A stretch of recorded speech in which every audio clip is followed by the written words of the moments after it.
Bomber Nation. We welcome you to Jack Williams Field at the Equity Bank Sports Complex in beautiful, at least for today, Harrison, Arkansas. Because I know that hurts your mouth, but it's the city of Harrison hosting it, not the district. But alongside my partner Brad Colby, we welcome you to the Class 5A state tournament. It's the opening game, the opening sucker of the whole thing. Brad, what's going on, Doc? Man, how's it going, D-Car? Good to be out on a beautiful spring, late spring, early summer day. Yeah, you know, the weather was a little shaky last night, but you know, we got through it. So it was a lot of wind last night, a lot of rain, a lot of just everything going on. But we're here for some beautiful baseball today. So it'll be the Mountain Home Bombers taking on the Lake Hamilton Wolves. The Wolves, the 1 seed out of the South. The Bombers squeaking in as the 4 seed out of the West. Bombers will face pitcher Brent Davis. Brad, what do you know about Brent? He's a lefty. You're not going to be an overpowering pitcher for Lake Hamilton, but that's kind of this Lake Hamilton team. They're built a lot like kind of Mountain Home. They're going to play. They're going to play kind of small ball. They're going to kind of try to do all the little things right. They're not going to stand up and look for a home run or look for kind of today's baseball is the way it's kind of set up. But they're going to do little things right. It looks like watching Davis warm up right here. He's kind of got 3 pitches. Looks like fastball curve and change, and it's going to be a lefty that's going to keep Mountain Home on their toes. He's going to throw lots of strikes. He's not going to walk a lot of players and make us earn everything we got. So the Mountain Home Bombers will go with their usual starting lineup. They'll lead off with Jet Hannaford. It'll be Dawson Dunlap, Jackson Corp, Drew Haney, Ryder McLean, Lincoln Sherry, Nate Henderson back at first base after missing a couple games, Finley Chafin, Carter Atkins, and pitching today, Ian Ellison. So the Bombers will lead off with Jet Hannaford, one of the finalists of the Jim Holstead Athlete of the Year that we had the other night. Robert Dover winning that one, of course. So congrats to Robert, and congrats to all the finalists we had. So, Brad, that was a great event we had. Yeah, it was awesome. Great job. The Stockton's putting that on each year for our athletes, and it was an awesome night celebrating Mountain Home athletics. So we're ready to go here as it'll be Davis. The first pitch showing bunt. He's going to pull it back, and this will be a ball. 1-0. Davis not a really tall, kind of 6'1", 6'2", kind of smaller kid, but lefty and going to looks like he's going to pound the zone. Yeah, strike throw machine is what I've heard. Here's the 1-0. This catches the outside part of the plate, 1-1. It's a good pitch. Yeah, when you're facing a lefty like this, especially that lefty's going to want to live on the outside part of the plate. You got to be thinking up the middle the other way and stay through that ball and drive that ball up the middle. So it is 1-1.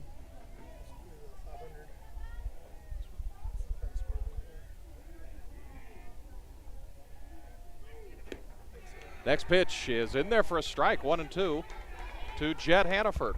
So far, only seen fastballs on this guy, kind of tailing away from our hitters. And like I said, we've got to live the other way. Beautiful morning for baseball here. Starting a little bit early. As this next pitch, breaking ball just missed, and it's 2-2. Good eye there by Jet. Great take. Real close 2-pitch strike, but saw that curveball coming and laid off of it on that outer half. It will be after Jet Hannaford, Dawson Dunlap. So here's the 2-2. This one is fouled away to the right side, out of play. Yeah, right now as a hitter, Jet, he's just trying to shorten up, trying to see if Davis will make a mistake and put the ball in play. And great job fouling that one off. Davis is ready from the belt, the 2-2 pitch. High fly ball down the right field line. This will get out of play. Great lead off at bat right here by Jet. Make Davis throw a lot of pitches. He's only used to throwing about 12 to 15 pitches per inning, and right now we're already at 7 or 8 on this at bat. It's pitch number 7, breaking ball up high, and the count's full. Outfield playing straight up, infield straight up, maybe shifted just a hair to the right. All turf infield, Bermuda sod in the outfield here at the Equity Bank Sports Complex. The payoff pitch, it's down low, and it's a leadoff walk for Mountain Home.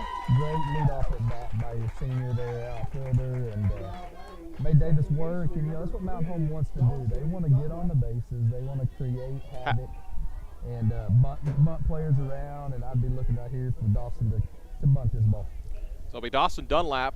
He'll come to the plate. We'll see what he has on this first pitch. Greg Crow coaching over at third base. Kyle Stevens over at first.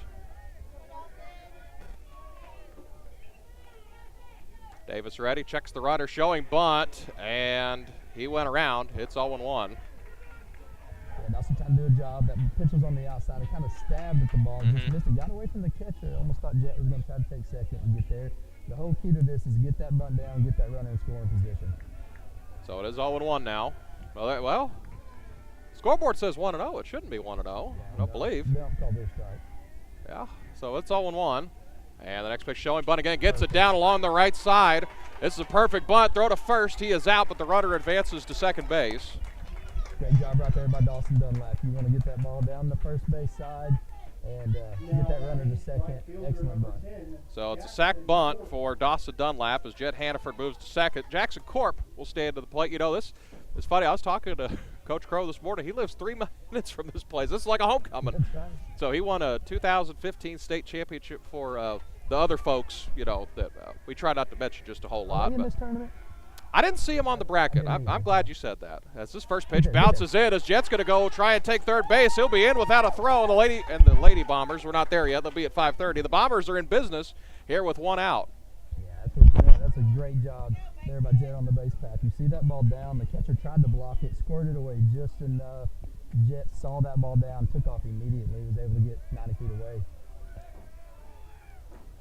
The 1-0 pitch popped up. This one will go out of play. I know it's a force of habit. We got this roof over us. I still tried to duck on that one. So. Yeah, the reason Jet getting to third is so important for the Bombers. Now he's 90 feet away. All Jackson has to do is just put this ball in play on the ground, past the pitcher anywhere, and we're gonna take a 1-0 lead. Here's the 1-1. This one's down low, 2-1. The Bombers will be the visitors on the scoreboard, and they'll be the visitor pretty much throughout the length of the tournament. Of course, it doesn't really matter in baseball. You know, it's not like a home court advantage, home field advantage. You know, you hit first, but you know you kind of create pressure if you get to that bottom of the 7th. But it's the 2-1 grounded to the left side. This will score a run. Routed over to short. The throw to first. Good stab by the first baseman Manley, but the run does score, and Mountain Home has a 1-0 lead. Yeah, great job. Let's go back to Dawson Dunlap and his job to get that bunt down, and then a great job there by Jet. You know, reading that pitch in the dirt, getting to third.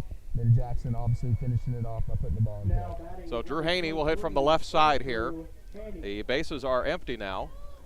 The pitch number 15 coming up for Davis. It's about his average for an inning. As Mountain Home has taken the lead here in the first. First pitch showing bunt, gets a good bunt down. Throw over to first base, and he is out, and they are out of the inning, but not before. Mountain Home takes an early 1-0 lead here in the Class 5A state tournament. So that was scored, the catcher fielded that was 2-3. So we will head to the bottom of the first inning. It is 1-0 Mountain Home. We'll check the lineup real quick for Lake Hamilton Wolves, the number 1 seed out of the 5A South. Cameron Hale will be manning second base. Easton Hurley in left field. We know that name. He was quarterback for the Wolves. He threw about 3 passes. We remember one of them, sadly. Right. Caleb Rouse will be in center field batting third. Cohen Manley at first base hitting cleanup. Coy Autry at third base.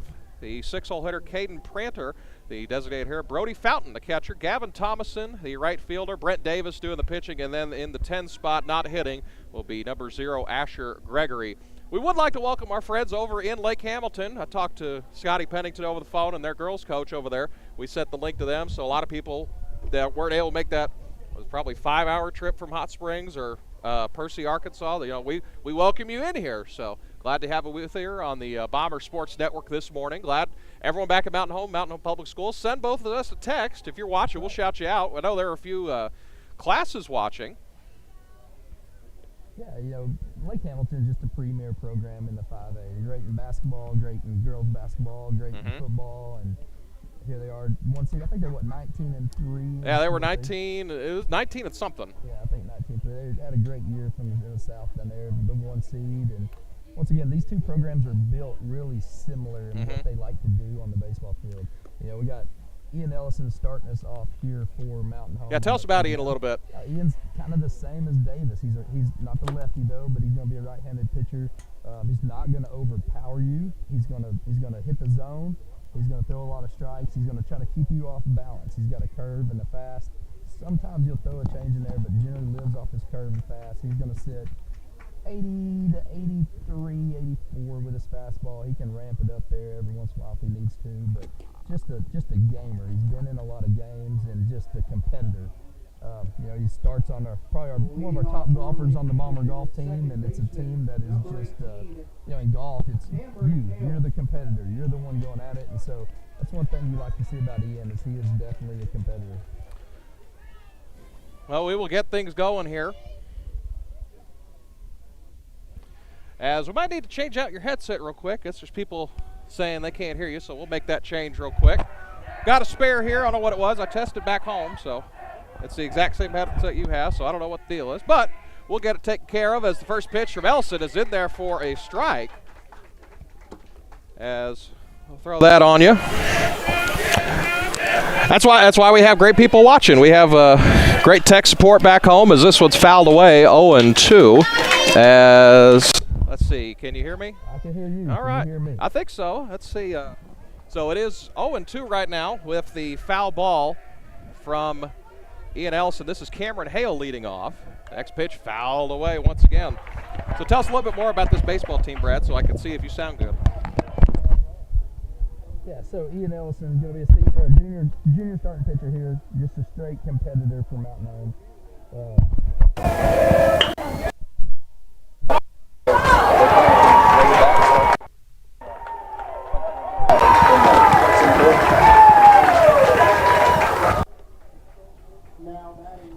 We're trying to get the audio figured out here. I don't know what the deal is, but here, I'll tell you what, you do a little play-by-play, and then we'll get this figured out over here, all right? We're working on the fly over here. So Lake Hamilton leads off the bottom of the first with a great at-bat. First pitch is going to run outside, fastball from Ellison.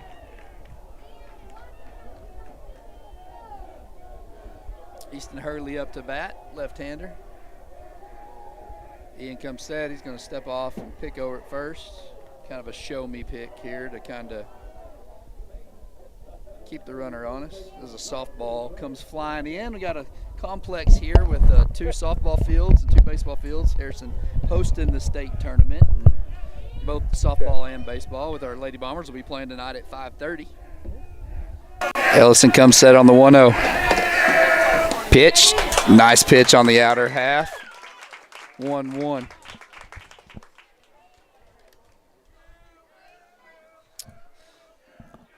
Ian's going to come to stretch. Mountain Home leading 1-0 here in the bottom of the first. Runner on first with nobody out.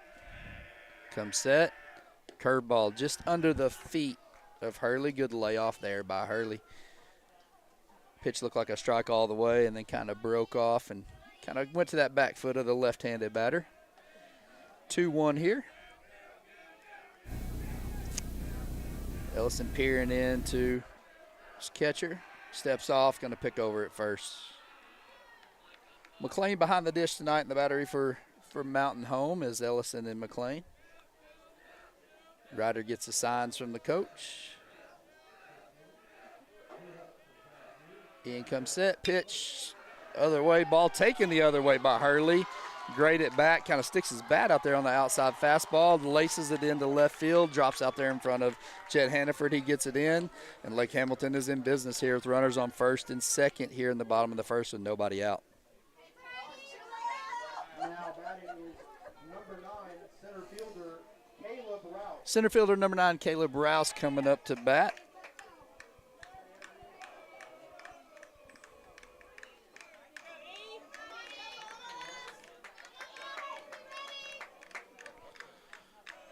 Ellison going to come set with Rouse at bat.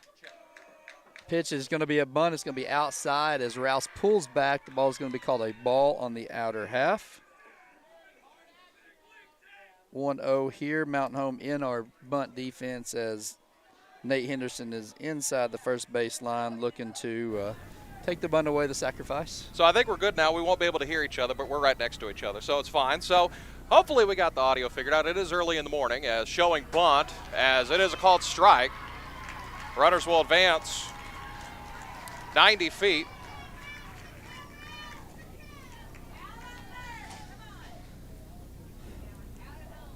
Yeah, kind of a tough play there by Ryder. That pitch kind of tailed away from him. The batter looked to bunt and just missed a strike, and it squirted away from Ryder's glove just far enough away to get the runners second, third. Now Lake Hamilton's really in business as they didn't have to give up an out to get those runners over there. So it is 2 runners in scoring position here for the Wolves here in the bottom of the first. Bombers leading 1-0. This one is down the right side, foul. As we heard behind us, Slade Caldwell was just introduced at the plate, so you saw a bunch of heads turn around.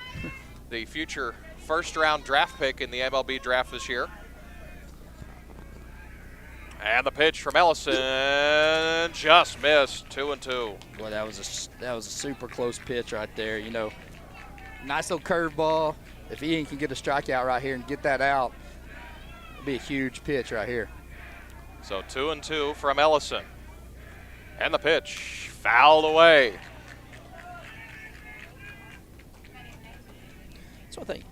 Ian's balls aren't straight. If you look at Ian's balls, they have a lot of tail to them right there. That pitch started on the inner half, tailed in, was able to jam Rouse, and great pitch, great spot.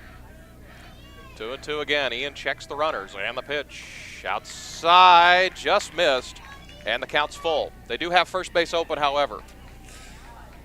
Yeah, he doesn't want to give in and give Rouse anything to hit right here to score. A base hit looks like it's going to score 2 runs, but kind of pitching around him. Full count pitch just missed, and it's a walk, and the bases are loaded for Cohen Manley.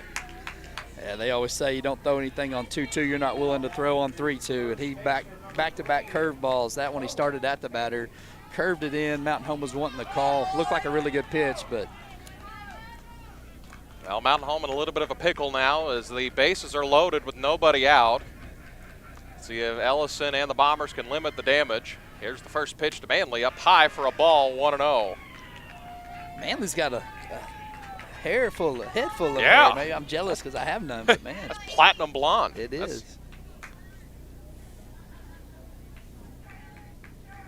So here comes the 1-0, misses 2-0.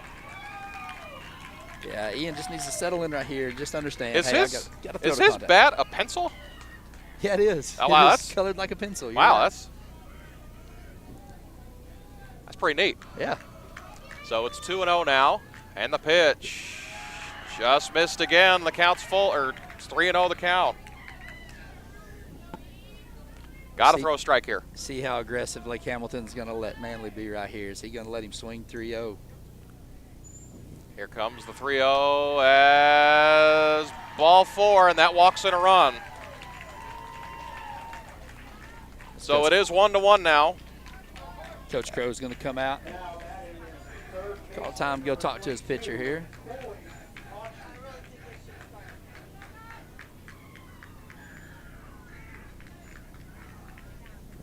Just kind So of it is settling 1-1. everybody down a little bit Yeah. right here is what we're trying to do. Yeah, that's, it's still early in the game. You give up a run or two, you'll be okay. You got 6 more innings at least. So we're glad you're here with us on behalf of the Mountain Home School District. This is the Bomber Sports Network. This is Class 5A State Baseball Tournament. We'll have softball for you at 5:30. That will be against the Texarkana Razorbacks. Yeah, right now, ground ball's your best friend. If we can get 2 outs, give up 1 run. Hey, if you can get out of this giving up 2 to 3 runs after having bases loaded, nobody out, you got to feel like it was a successful inning for you after some base hits, and but So Autry's up. Bases loaded here. Yep. It'll be Autry, Coy Autry, the third baseman. Ellison's ready. Wide end the pitch. Up high for a ball, 1-0. It's interesting here. Mountain Home is electing to play Henderson behind the runner at first. Usually you'd have your corners in to take away that run, but looks like we're trying to keep one from the double down the line. So it's 2-0 now. This is a dangerous spot for Mountain Home. Still nobody out here in the first. It is 1-1, however.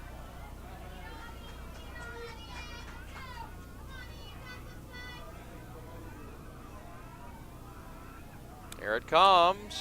This pitch misses, 3-0. Yes, it's just a little bit up right here. And looking at Lake Hamilton, they've got the take sign on. They're waiting to see that 7 straight balls here for Ellison. So they're gonna wait and see a strike. So So it's 3-0 now. And Ian Ellison has walked in another run. So back-to-back walks, and it's 2-1 Lake Hamilton, as I think that's going to be it for Ian Ellison. Yep. So it's going to be a quick hook. I think we're going to see Drew Haney come out of the dugout. Actually, we're going to see a little movement. Yeah, it'll be Drew Haney. He will come in to try to calm things down with a 2-1 lead. This is Bomber Baseball on the Bomber Sports Network. We will show you the warm-up pitches. We're going to see if we can try to get some of this audio issue figured out where we can hear each other. If not, we'll leave it how it is. So we'll take a short little break, and we'll be back in just a moment on the Bomber Sports Network.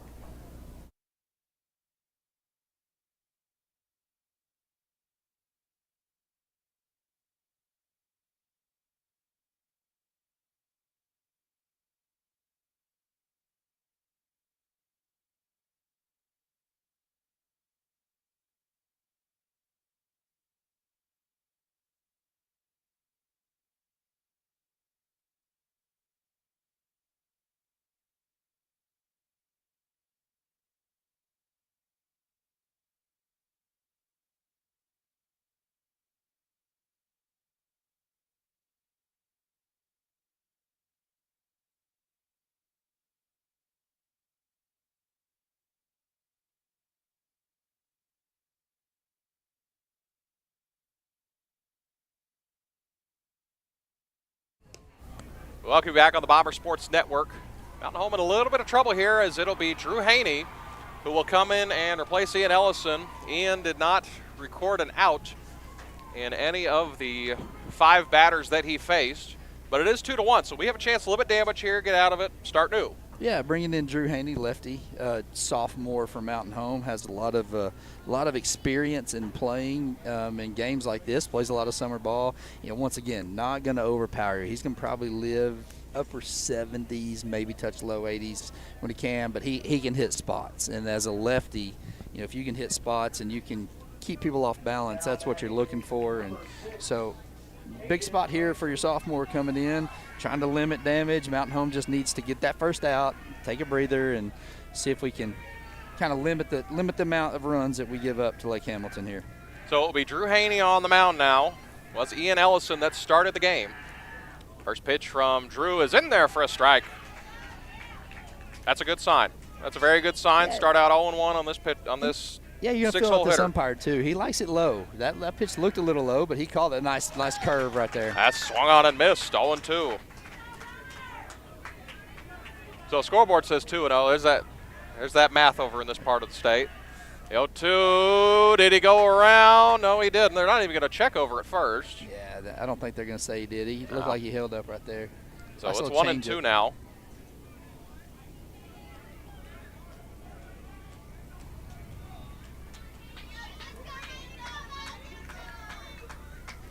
So this will be the 4th pitch of the at-bat. And the 1-2 from Haney. Breaking ball up high, 2-2. Anything at the belt or above, this guy's not calling it. Ian lived at the top of the zone, and he just didn't get that call. Here's the 2-2. Line drive to the left side. Caught at shortstop by Yes, Chapin. Throw to second. They got him for a double play. What a great double play. That's all you can ask for from Drew Haney. Absolutely. Got the line drive to shortstop. I don't know what Manley was doing out there if you're Lake Hamilton.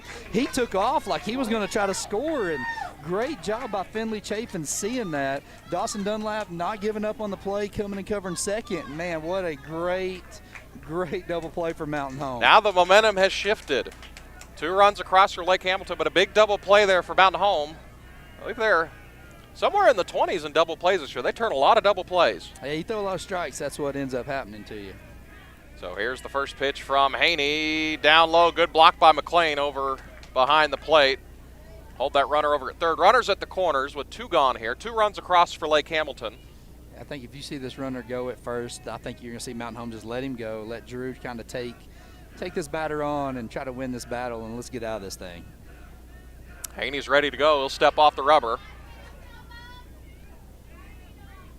Outfield straight up, infield straight up. Henderson holding the runner over at first. And the pitch, breaking ball in there for a strike. Yeah, that's what makes Drew so hard to hit. He can throw any pitch in any situation. That's 1-0, just a nasty breaking ball on that outside half right there. So it is 1-1 now. Haney's ready from the belt. The pitch, fouled away, back toward us. I was ready. There wasn't a fence there. Yeah, you had it, huh? Yeah. I played a little baseball back We in the might day. have been going to the Harrison Hospital if that fence wouldn't have been here. I'd rather be taken back to Baxter Health than That's Mountain true. Home. It's true. So Haney's ready from the belt, checks the runner at first. The 1-2, foul away down the right side. Actually, really good job right there by Fountain. Bradley Fountain. That pitch he had him fooled, and boy, he threw his hands at it at the last second just to foul that away. Good at bat, he's choked up on the bat. He's just trying to put the ball in play. So 1-2 now, 1-2 the score. Checking the runner at first, the pitch. Nice Swung pitch. on and missed. They will throw down to first. McLean's throw is not in time. The run scores. Ah, that's rough. Nice curveball there. Looked like it kind of crossed Ryder up a little bit. Hit his glove and bounced off his glove and just squirted away out of the dirt here. And by the time he got there, tried to throw it down to first, not in time. Run was able to score. Well, it's an unfortunate break for Mountain Home, but it is a strikeout for Drew Haney. It is a strikeout E2, so that's the first error of the ball game for Mountain Home. 3-1 our score now, and it will be Gavin Thomason, the 8-hole hitter, the right fielder. As we had a courtesy runner come over at first. Yeah, number 40 came in for Lake Hamilton to run. That is, who would that be? Hayden Barton running over at first base. I believe he was one of the members of the secondary for the Wolves. As this pitch just missed low, 1-0. Glad you're here with us this morning on the Bomber Sports Network.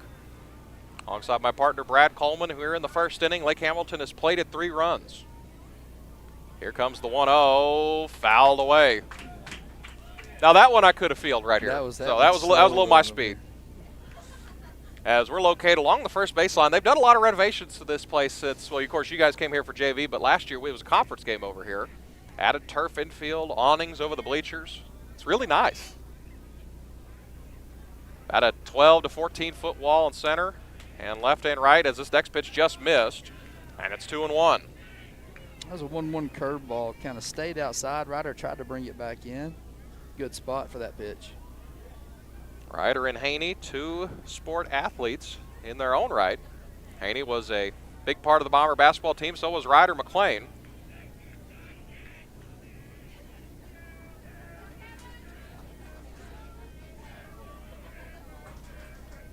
It is 2-1. Haney checks the runner over at second, and the pitch bounces in there. It will bounce away from McLean, and the runners will advance 90 feet. And it's 3-1 now. Yeah, that was about a 60 foot 6 inches from home, from the pitcher's mound to home, and that ball landed about 59.5. It was about a foot shy of the plate and kind of took an awkward bounce. Almost looked like it hit the Lake Hamilton player and kind of squirted away. Yeah, it took a funky bounce, but it's still 3-1. This next pitch up high for a ball, and that's another walk. The bases are loaded once again. Still just 1 pitch away from getting out of this, limiting damage. What you do not want to do is you do not want to give up a big hit and let this game get 5, 6, 7, 1, this inning continue. So Haney will face his counterpart on the mound, Brent Davis. Gave up a run in the first inning. And the pitch. Breaking ball in there for a strike, 0-1. Good pitch. Bases loaded. 2 gone here in the first, 3-1 Lake Hamilton. This next pitch grounded to the right side, foul, 0-2. What's he looking for, 0-2? I think if you're Haney, you got him set up. You don't want anything over the heart of the plate. I like a curve, kind of looking like it's going on the plate, going to the outer half out there. If you're Davis, you're just trying to fight it off. I think if you're Haney, you're throwing a curve, starting it in the middle, and which is About what he pitch did. like that. Yep, just didn't get it. That's a good spot though. So it is 1-2. We do have a relative tuning in. We have Sheila Dunlap, Dawson Dunlap's Nana, All watching right. from Memphis. Appreciate Nanas y'all. are the greatest fans. Yeah. So it's 1-2. And the pitch. It just missed. Haney was walking off the mound. Yeah, he went that same curveball again and started in the middle of the plate. Tried to bend it on the outer half, and now you're 2-2. I'd look for a fastball kind of up and in right here. See if we can't get Davis to chase one. Comes the 2-2 from Haney. Called strike 3. So the Bombers get out of it, but they give up 3 runs. That's a good bounce back. That could have been worse. But yeah, it could have been a lot worse, and good job there for Mountain Home to get out of that. So Lake Hamilton sends 9 to the plate, and they only come away with 3 runs as we will head to the top of the second inning. It is 3-1 in favor of Lake Hamilton. It will be Ryder McLean, Lincoln Sherry, and Nate Henderson due up in this half inning. This is not our only game today. We will have the great Kurt Drury with us on the call this afternoon at 5:30 as the Bombers will play Texarkana. The Lady Bombers play Texarkana. Coach Blake Hendrickson, the squad, they're in class right now, probably watching. Yeah. So that's the neat thing. It's very unique. I've never been to a state tournament here where you're just an hour away from home. I mean, I left at 7:30 and I felt it was fine. I know. How about I was able to work this morning and then come over and I get to go back and work this afternoon after this game. But That's what I was talking about. If we get done early enough, some of these teachers that are here, some of the students might have to go back to 4th block. I doubt it though. kind of realize how spoiled some of these other schools are by getting to play conference games 20, 30 minutes away. Yeah. And we're used to leaving at noon to get to a normal conference game. And of course, these great folks from Lake Hamilton, they traveled really well. That's a 4.5-hour drive. We made that drive. Yeah. This year of I've football, seen- that's yeah. not an easy drive. Nope, and I assume a lot of them came over last night, and kind of what we get to do. But I- go ahead. Go on, you go. I was gonna say, speaking of that, we travel so much. Our athletes travel so much, and they're gone on the bus. And we were at the basketball banquet, fortunately, the other night. And man, how about both our basketball teams? Holy cow! Every player being an academic all-star. Yes. And what was our So girls? academic all conference. So what that is you had to have a 3.0 GPA on the team. Managers, players, everyone. Every member of both teams was on that. Yeah. We have the most travel in the state. Our total GPA between boys and girls, the girls was 4.02. 4.02. That's amazing. But overall, I believe we were sitting at about a 4.0 GPA as a team. Yeah, for boys both- and girls. Yeah, that's so awesome. And hats off to these student athletes. It starts with Josh and Dell, doesn't it? First pitch is outside for a ball, 1-0. Very tight zone so far. It is, yeah. And Mountain Home's got to learn from that. After being out there on the mound, watching Ian and watching Drew, anything belt high or above, this ump's just not going to call. We need to let that pitch go. This next pitch, line drive into right center field. This is going to be picked up by the center fielder Rouse for the first out of the inning. Yeah, Rouse was kind of shaded to the right center side of things, which as a lefty, that's what you want to do. As a right-handed batter, you're not going to be able to pull a lefty very often. You want to go the other way, and Lake Hamilton knows that, and that tells you too that Davis is going to try to live on that outer half of the plate. So Lincoln Sherry will come to the plate now, the Bomber third baseman. Lincoln, a very outstanding defensive third baseman. This infield can really play some defense for Mountain Home. And we're young too. Yes. Right? I mean, I think all of our starting infielders are juniors, and we'll be returning next year. In fact, 8 of the 9 starters today for Mountain Home will be back next year as this first pitch is in there for a strike, 0-1. Beautiful morning here in Harrison. 67 degrees, sunny, a very light breeze blowing slightly out to center. This next pitch in there for a strike. You mentioned it. He's a strike throwing machine. He has a 4-to-1 strikeout to walk ratio. He does, yeah, on the year, and he pounds the zone. I think a 68, 69% strike ratio. I mean, that'll get the job done. So here comes the 0-2 from Davis, and the pitch just missed down low, 1-2. I figured we were going to get rung up on that one. This guy likes them low. Yeah, anything around the shins, from the upper shin to the knee, he likes that pitch. So here comes the 1-2. One gone here in the top of the second. 3-1 Lake Hamilton. And the pitch. Throws the bat out there, and we have a base hit. So the first hit of the ball game for Mountain Home, and Lincoln Sherry's on with a 1-out hit. Excellent two-strike approach right there by Lincoln Cherry. This guy was all around the zone. That pitch was a fastball in the outer half. He just threw his hands at it, just kind of looped it right in between second and short, and just a great job at bat.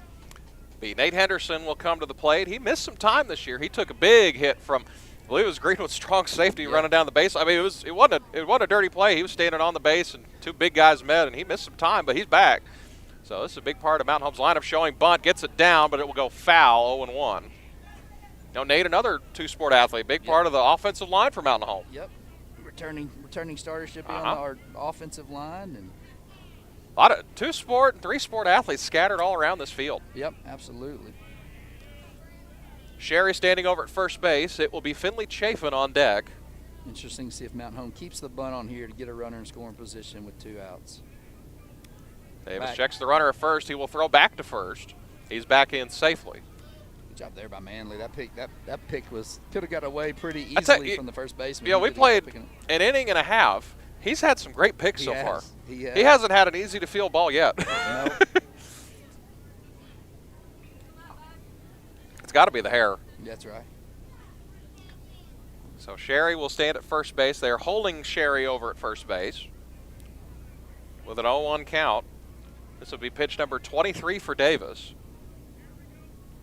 And the 0-1 showing bunt, pulls it back, pitches up high, 1-1. Good job there by Nate. He kind of got caught on the first one trying to bunt a pitch up about his numbers, and Coach Crow's like, he looked at him and said, leave it up, and right there, the same pitch, he kept it up. As a pitcher, you want him to try to bunt that. That's where that pop-up bunt comes in. It's hard to get on top of that ball and get it down. Showing bunt again, gets it down a little too high, sliding catch over at third, a great play. Just got a little too much air under it. Yeah, same pitch. I mean, is that high pitch? Nate tried to get it down. It's hard to get on top of that bunt, and popped it up just like that to the third baseman.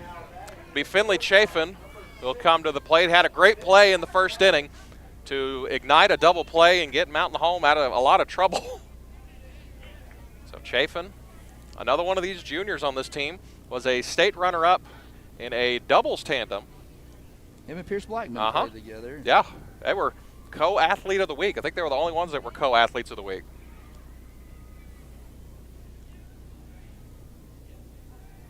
Comes the first pitch to Chafin, up high, 1-0. Yeah, hey, at least I'm consistent here, right?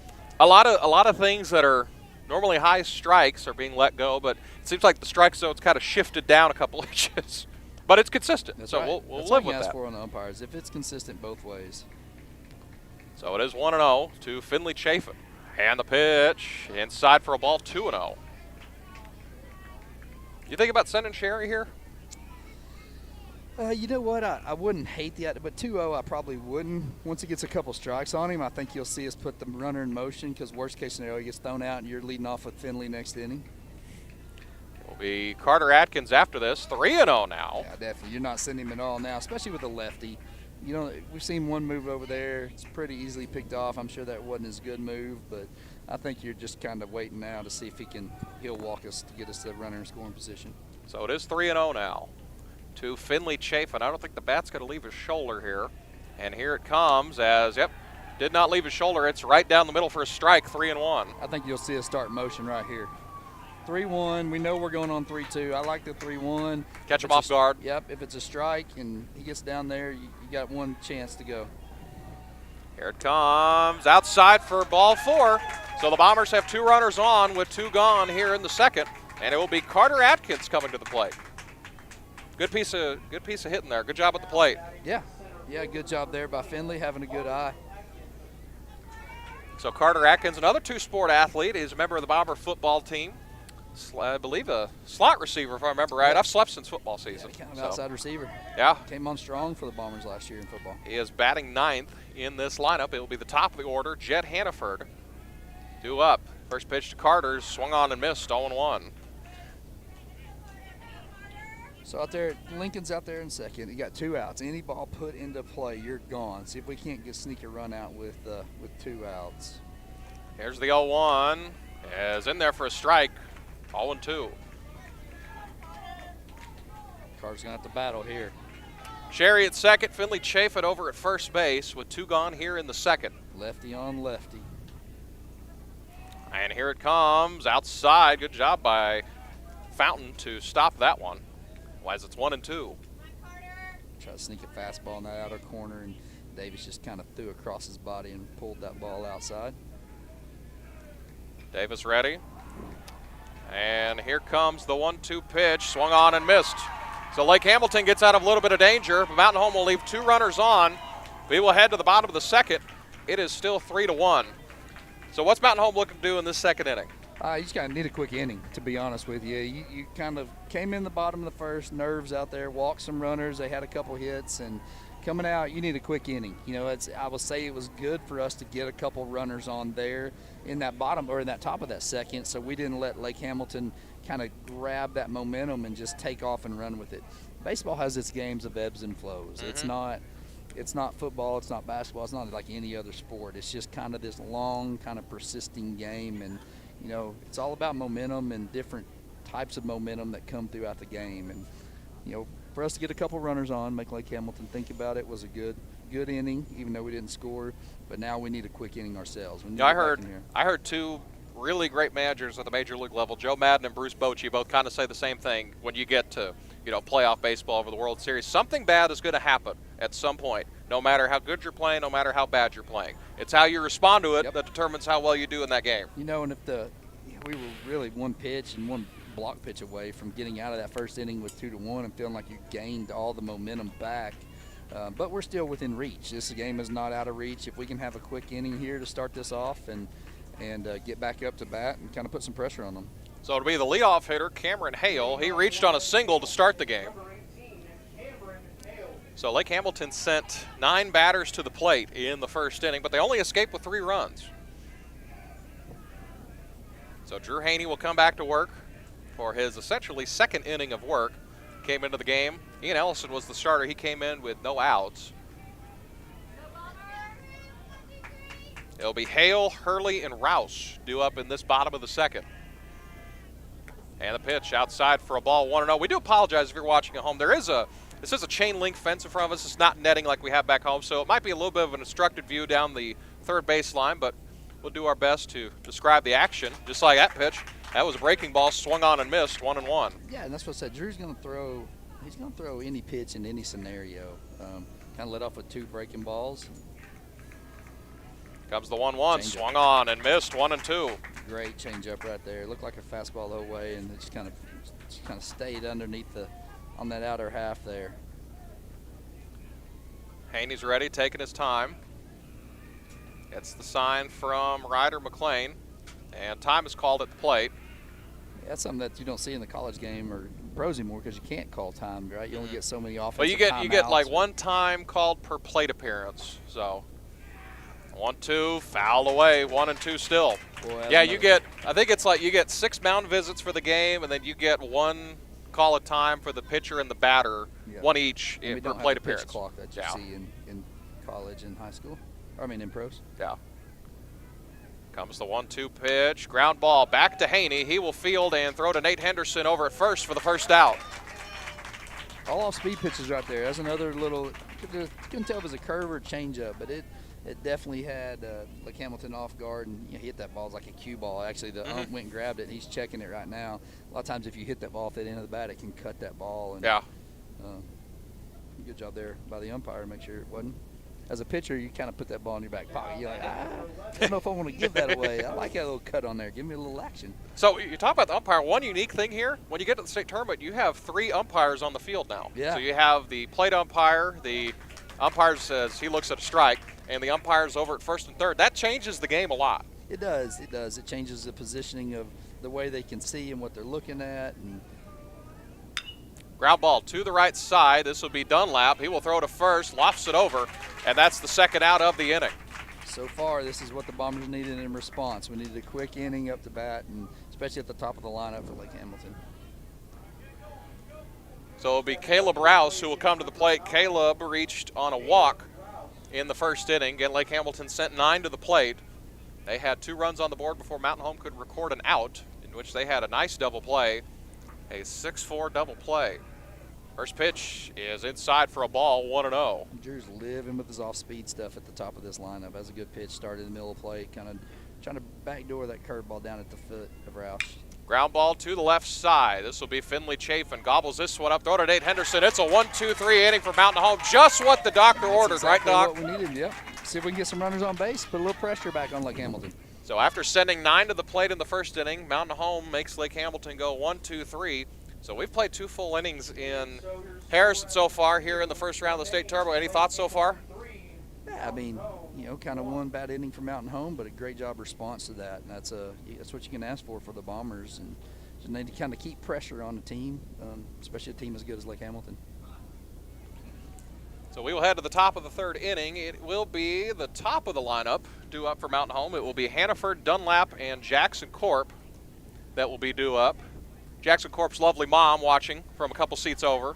She's a big ball of stress no matter if we're up 10-0 or down. So it is the top of the 3rd. Mountain Home and Lake Hamilton will play the winner of Greene County Tech and Sylvan Hills. You know a whole lot about them, but you got a prediction on that one? I think Greene County Tech probably wins that game. Hadn't seen much on Sylvan Hills. You know, every team's good once you get to this point, but it's a lot about draw, right? I mean, we saw that in the Lady Bomber side of things in basketball, and in the Bomber side of things in basketball. It depends on what draw you get as to where you fall in the bracket. You know, both of these 2 teams got to look at the draw and be like, you know, some of the, I guess we'll call them favorites coming into the season in 5A, they're all kind of on one side down there. And you know, we kind of got the other side, this draw over here. It's kind of open season on this side. Yeah, it kind of is. All teams are kind of evenly matched, and, you know, it's kind of one of those you got to like where you are. So, but I think Greene County Tech is who I would say might win that next game, but that will it's be baseball. Yeah, who knows? You're facing one pitcher having a great day away from being eliminated. You know. So it'll be Jet Hannaford will come to the plate. I remember it was like 2018 or 19, I can't remember what year it was. We won the conference championship, and we faced a dude that was one of the best pitchers in the state, but it was a team that just squeaked in, and that one dude's enough to go to the second round. I was going to say the exact same thing. I think it was in Coach Carver years. Uh-huh. I think was it Texarkana or something? I believe it was Texarkana. That first pitch is a strike, 0-1. Yeah, we went down there, and I mean, we just faced a dude that was hot and got beat 2-0 or 1-0 or something along those lines. I want to say he ended up at Ole Miss. Maybe Coach Carver's watching. Maybe someone can remind us back But I mean, home. if you get past him, they didn't have much. Yeah. And as next pitch up high, 1-1, and the following year, Mountain Home had all of those guys back, and then they got wiped out with COVID. Yeah. So who knows how that would have turned out. So it's 1-1 to Jed Hannaford. Jed reached on a walk his first time up, as this next pitch in there for a strike, 1-2. Yeah, I mean, this umpire likes it low. The pitch right before it, the pitch right before it looked like a strike, and it was about belt high, and he called it a ball. So that pitch was a little bit low. So Mountain Home just needs to adjust and understand. If you're seeing it up, let it go. If you're seeing it down, you might want to start swinging at it. Davis is ready, takes his time, and the 1-2 pitch, breaking ball up high, 2-2. So the defensive alignment for Lake Hamilton in the outfield from left to right, Hurley, Rouse, and Thomason. On the infield, Autry, Gregory, Hale, and Marley. At first base, Davis the pitcher and Fountain the catcher.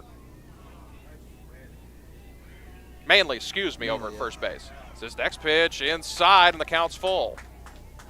I just got a text. Matt Sharp's listening back at home. He said, we're a little more subdued than the last time we were at Harrison, which would have been for the boys' basketball game. Well, I say, we've had a little fun over here, haven't we? Yeah. That was 3 months ago. Holy cow.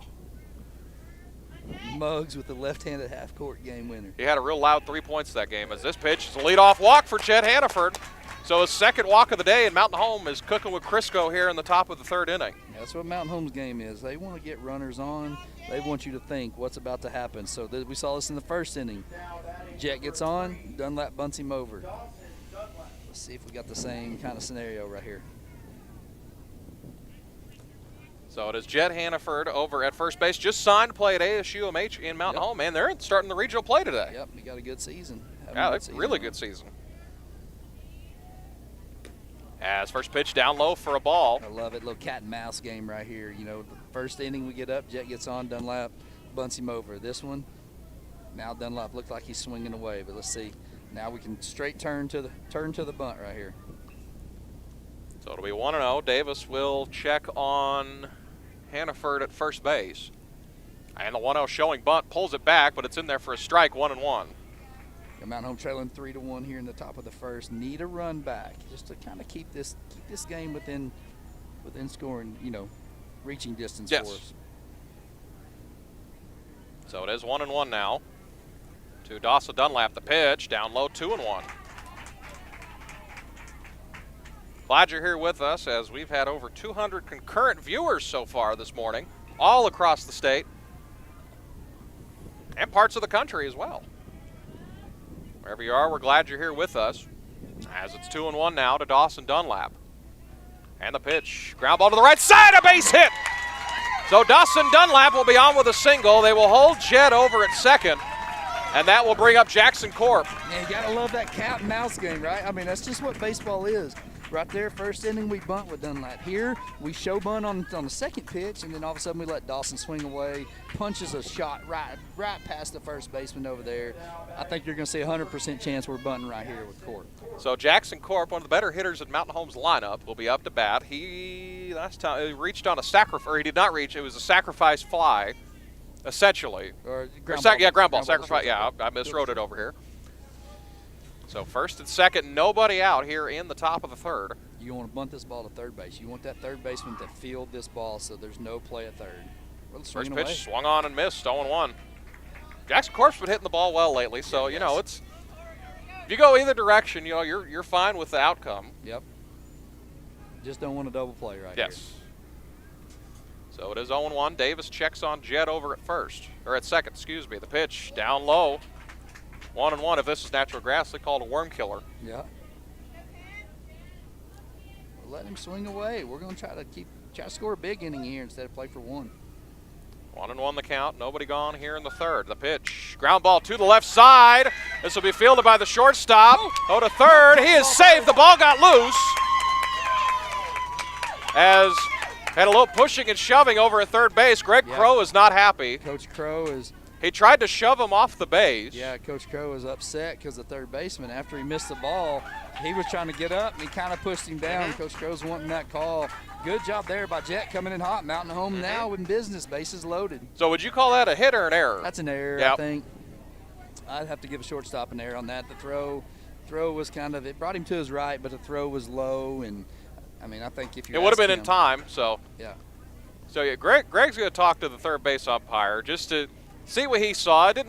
It kind of cooled down after they both kind of got a small one in, and then they chilled out. So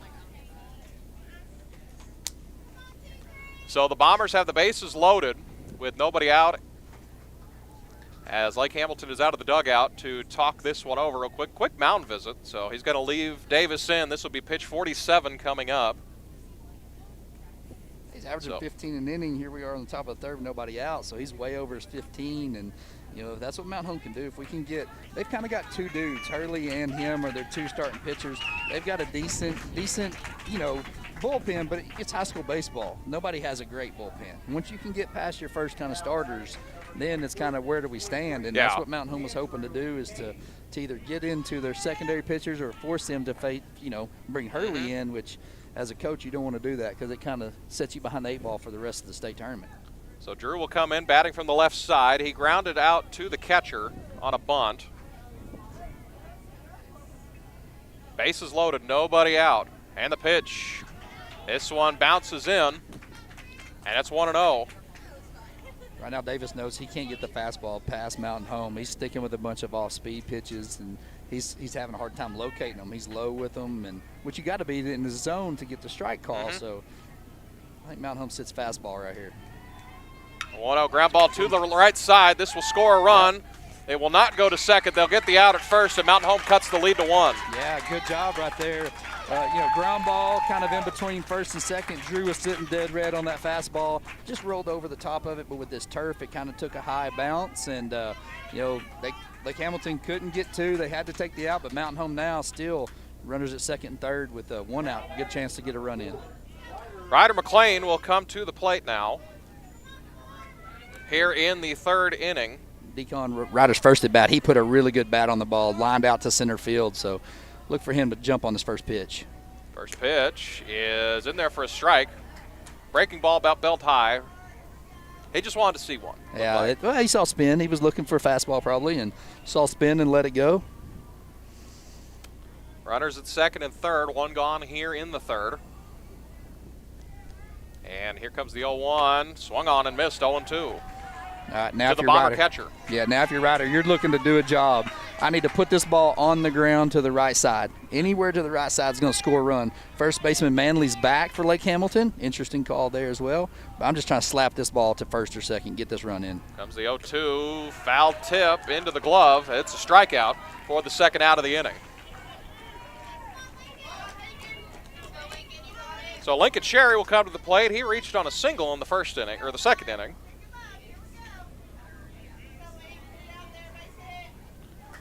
He will have runners at second and third with two gone. Now batting number 5, Lincoln Sherry.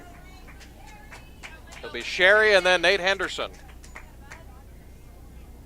Lincoln had a great at bat his first at bat too. Saw a couple strikes and just flipped his hands for a single. We'd take that right now for sure. First pitch is up high for a ball, 1-0. Outfield, straight up, infield, still playing back of first base. Yeah, 2 outs. You're going to play back Yeah. right now. You're going to take that play at first. Playing even with the bag over at third. Kind of holding that runner. The 1-0 swung on and missed by Lincoln Sherry, 1-1. Change up right there by Davis looked like. Anytime you get ahead in the count, fastball count, you throw a change up, it looks like a fastball, and just get out ahead of it. And he placed that ball really well. Davis, this will be pitch number 54. And this one is popped up to the right side, out of play. 1-2 as Corwin Morris has stepped into the on-deck circle. One of the 5 Bomber seniors. 2 strikes right here. Lincoln did a good job his first at bat with 2 strikes throwing it in. Sometimes on a tough lefty, it's nice to have 2-strike approach. You can just throw your hands at it. Here comes the 1-2 to Lincoln. High fly ball in the left center field. Center fielder Rouse going back, makes the catch, made it on his right, going to his left. Yeah. An excellent play in center, but Mountain Home does get a run across. Yeah, they got here to in the run across. third. That ball was barreled up, and really the wind's blowing in. It probably knocked that ball down just a little bit. Had the wind not be blowing in, that might have burnt the center fielder, and Mountain Home would have got 2 runs in. So Mountain Home does get a run across. It is 3-2 as we head to the bottom of the third here in the Class 5A state tournament. It will be Manley, Autry, and Pranter coming to the plate here in the bottom of the third. Mountain Home got to go for another 1-2-3 inning, limit some more It'd damage. be awesome if you can. You know, Lake Hamilton's got number 29 up in their bullpen down there. So I don't know if they're going to make a switch next inning or not, but we'll see if that is. But, yeah, Mountain Home can go quick and get a 1-2-3 inning. Hey, we're keeping pressure on Lake Hamilton, which is what you're asking to do. Is that 29 over there? Maybe you said? 28, 26. There's a 26 Blaine 26, Cribb that's warming it. up in the third base dugout. My eyes are old and not as good as they used to be. It's hard to see. His arm's in the way. Yep, that is number 26. 20. It's 20-something. It's 20. Yeah, it was 26. It was 26. So it'll be Blaine Cribb warming up in the third base dugout. He might come out to start the fourth. Did not go over the defensive alignment for Mountain Home. It's still the usual suspects. It is Lincoln Sherry at third, Chafin at short, Dawson Dunlap at second, Nate Henderson at first, Ryder McLean behind the dish. Him and Jax Westcoat kind of split the duties back there. Drew Haney on the mound, and in the outfield, it is Corp in right, left field is Jed, and center field Carter Adkins. So when Ryder doesn't catch, he'll move out to center field, and they'll move Jackson Corp to kind of that DH spot. Jackson Corp kind of plays everywhere. Yep. First pitch from Haney in there for a strike, 0-1. I love this pencil. This pencil that is his bat is set up. It's yellow, and the top of it's pink and green. It looks just like a number 2 pencil. This one's popped up, and now the number 2 on the scorecard, Ryder McLean. Oh, and it just drops. And that's 0-2, just no communication there as it Yeah, bounced that's- between 3 infielders. Unfortunately, that's Lincoln's ball. Yeah. That's Lincoln's ball. As a third baseman, that is your ball all day long. You don't ever want your pitcher fielding anything or your catcher if you don't have to. So you've got to come in there as a third baseman and be like ball, ball, ball, and take it. Yeah. But it is 0-2, not the end of the world here. Still a very advantageous count for Mountain Home's Drew Haney. Again, we're talking about this great bat he has. It's like it's a pencil. Yeah, I mean, it's very looks unique. like a number 2 pencil. Ty Condoroga, yes, a number 2 pencil. Yes, thank you. Thank you, Monica Chafin. As his next pitch, Oh, good pitch. didn't leave his shoulder as it's 1-2.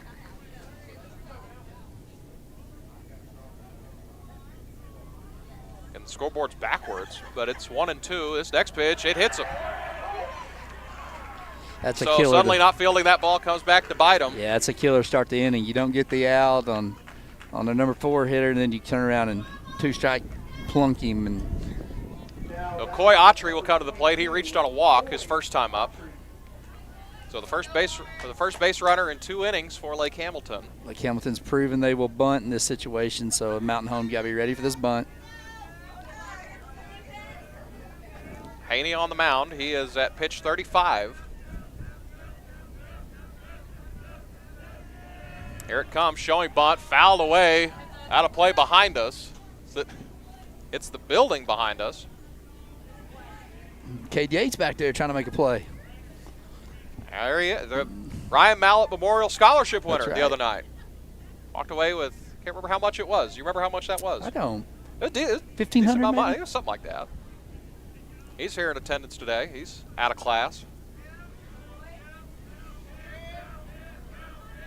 Here comes the 0-1, breaking ball up high, 1-1. Lake Hamilton pulled the bunt off there. They bunted on the first play and pulled it off there.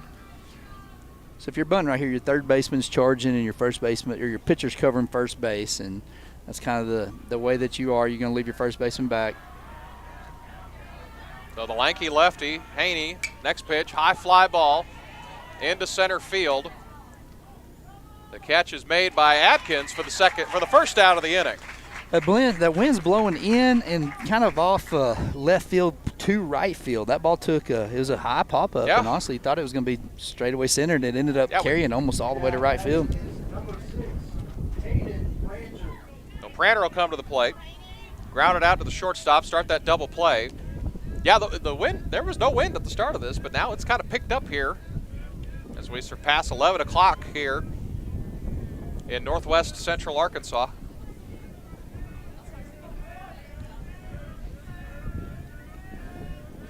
Hanley at first base, and the pitch is in there for a strike, 0-1. Starting off with a nice curveball. Looked like it was going to be right down the middle and kind of broke through the inner half of the plate. Good pitch there by Drew. 0-1 the count, runner at first base, 1 gone, 3-2 in favor of Lake Hamilton. And the pitch up high, 1-1. Interesting, too, Dylan. Both teams in white, all white. Yeah. We talked about that. Usually you have a road or a dark color uniform. But you know, when you get to, in baseball, it really doesn't matter. No. 1-1, swung on and missed. And I know Mountain Home winning, 5 of their last 6 conference games for sure, and then I know they were ready to stay in the white uniforms. I was even told they couldn't wash them. Yes, as it's 1-2 now. And the pitch fouled away. So that's the big thing. You know, Mountain Home, after they went to Russellville, they got 1 hit in 2 games over at Russellville. Since then, they've won 5 out of 6 conference games with a sweep over Alma and Greenwood and a split over Greenbrier just to get here. Yep. Had a chance for third if Van Buren beat Russellville the last game of the season. So Nice the pitch. 2-2 bounced in there. Not a bad pitch on 2-2. Actually, it was 1-2. Scoreboard operator, he's in La La Land somewhere else. It's early, though. It's early for everybody. So I know there's 2 strikes, so. It's 2-2. Runner over at first base, the pitch, fouled away.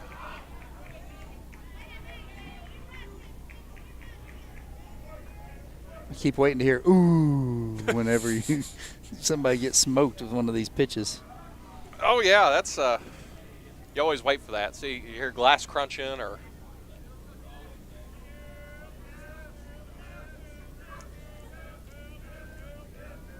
Hanley holding over at first base. Not much of a leadoff.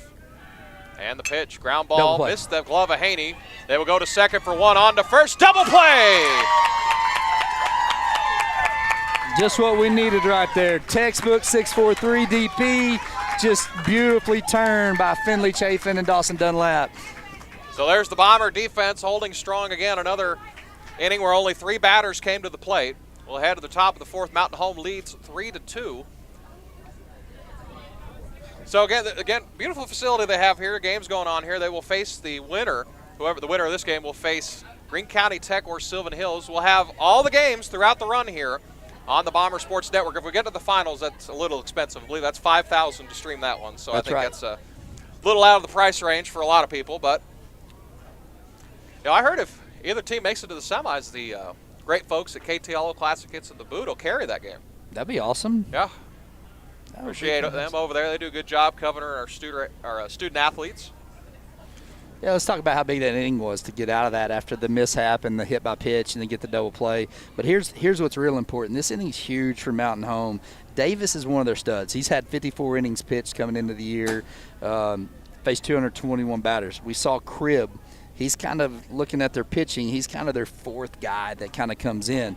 But Cribb's had 21 innings pitched, and he's faced 100 batters. So he's facing about 5 batters per inning there. And so, this is one that you're really hoping to get out of this inning and see if you can't get down into their bullpen and see if you can keep this game close. It was huge to get out of that last inning with a double play, keeping this game in reach for Mountain Home. So again, glad you're here with us this afternoon on the Bomber Sports Network. Corwin Morris will pinch hit in the 7-hole. Yeah, looking at all the stats, we kind of got some advanced stats here from Lake Hamilton. Man, all their pitchers, their strike percentage is 65 or above for pretty much all of their pitchers. That's just a lot of pounding the strike zone for their pitchers. Bunch of strike throw machines is what I kept hearing. Mm-hmm. So it will be Corwin Morris coming to the plate, committed to play football at Mount Marty University in Yankton, South Dakota. You ever been to Yankton? I've never been to Yankton. It's very cold from what I heard. They went in October. They said it was snowing. So that's always a fun sign. They said they had a blizzard there in early May. So we've been there, but not recently.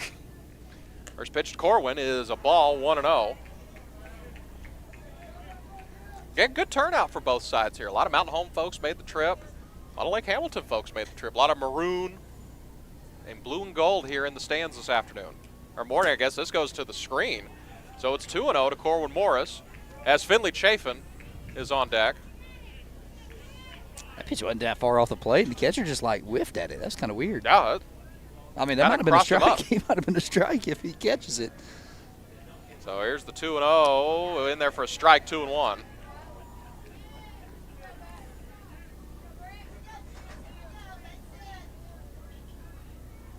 Outfield straight up, infield straight up, kind of guarding the lines just a hair. The 2-1 up high, 3-1. See if Corwin can get on base here. Yeah, I think it'd be huge if we can get a leadoff man on base again. That's what Mountain Home likes to do, put pressure on them. I bet if he gets on base here, you'll see a pinch runner for Corwin. So a stat for you, Corwin has our 1 home run this year. Has a high fly ball deep into left center field. That's in the gap. Going back, this one has a chance as it's What caught a by the left play. fielder. What a great play out there by Easton Hurley. Moving to his left, Wow. sticking the glove out there. What an amazing play. Wow. He went a long way for that ball and just reached his glove up at the last second. That's an amazing play. Yeah, I thought I reverse jinxed it there. I talked about the 1 home run he had this year. That was going to be a gapper. That was a double, maybe triple, but, man, Yeah, that's a phenomenal play by Hurley. so it'll be Finley Chaffin coming to the plate. Chaffin is the I went over the pronunciations. It's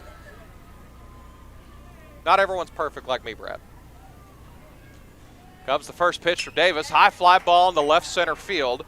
Rouse moves a couple steps to his right. He will make the catch for the second out of the inning. 2 barreled up balls, though, from Mountain Home, just right at people. Well, I'd say right at Yeah. people. One great play on top of it, and that one right at the center fielder. So Carter Atkins will come to the plate. Then it'll be the top of the lineup for Mountain Home.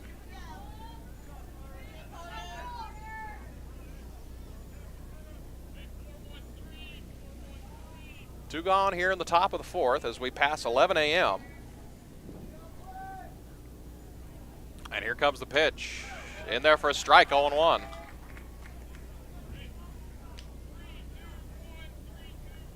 It will be for Lake Hamilton 7-8-9 due up in the bottom of the 4th.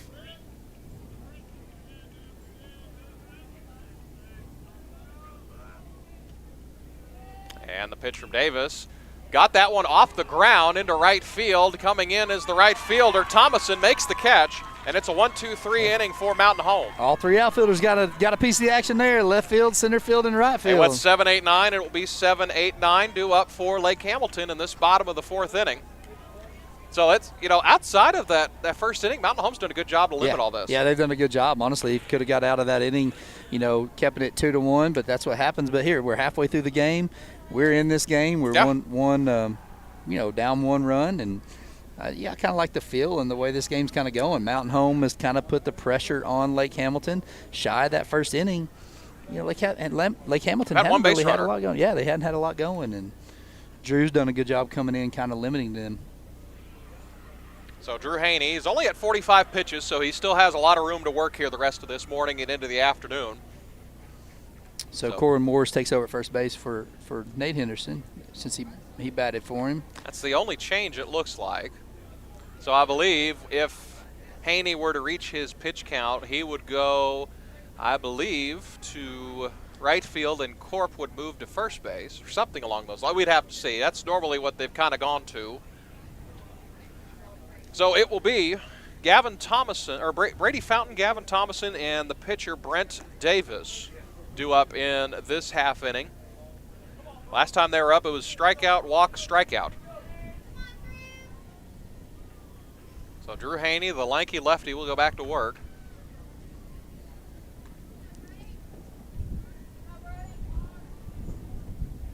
Here in Harrison, Arkansas for the Class 5A state tournament. Game number 1 of the day. First pitch from Haney is in there for a strike. That's the first time we've gotten that kind of high strike call. Let's say that's the highest strike we've got all day.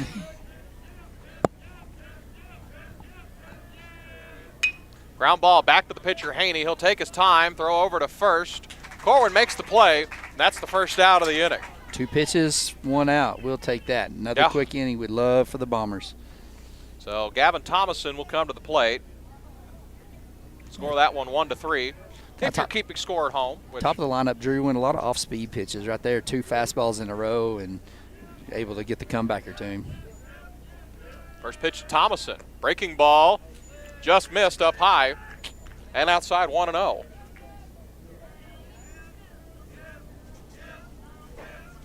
Next pitch, working quickly, same spot, 2-0. He came back with a fastball right there where he missed on that breaking ball. Good pitch, just didn't get the benefit of the call.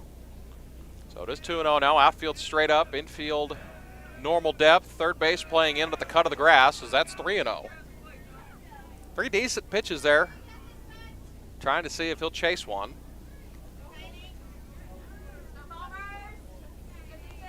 So it's 3-0 with 1 gone here in the bottom of the 4th inning. The 3-0 on the way up high for ball 4. So a 1-out walk for the Wolves, and that'll bring up Brent Davis. He got 2 pitches and got a comebacker, and he nibbled on those first 2 pitches. Once he got those, he just couldn't find the zone. See if we can get another one of those double play balls that we've been so good at getting. So Davis struck out his first time up. Thomason has reached on a walk twice. And then it will be Cameron Hale and Easton Hurley after this. First pitch from Haney, showing bunt, pulls it back. It'll be a ball, 1-0.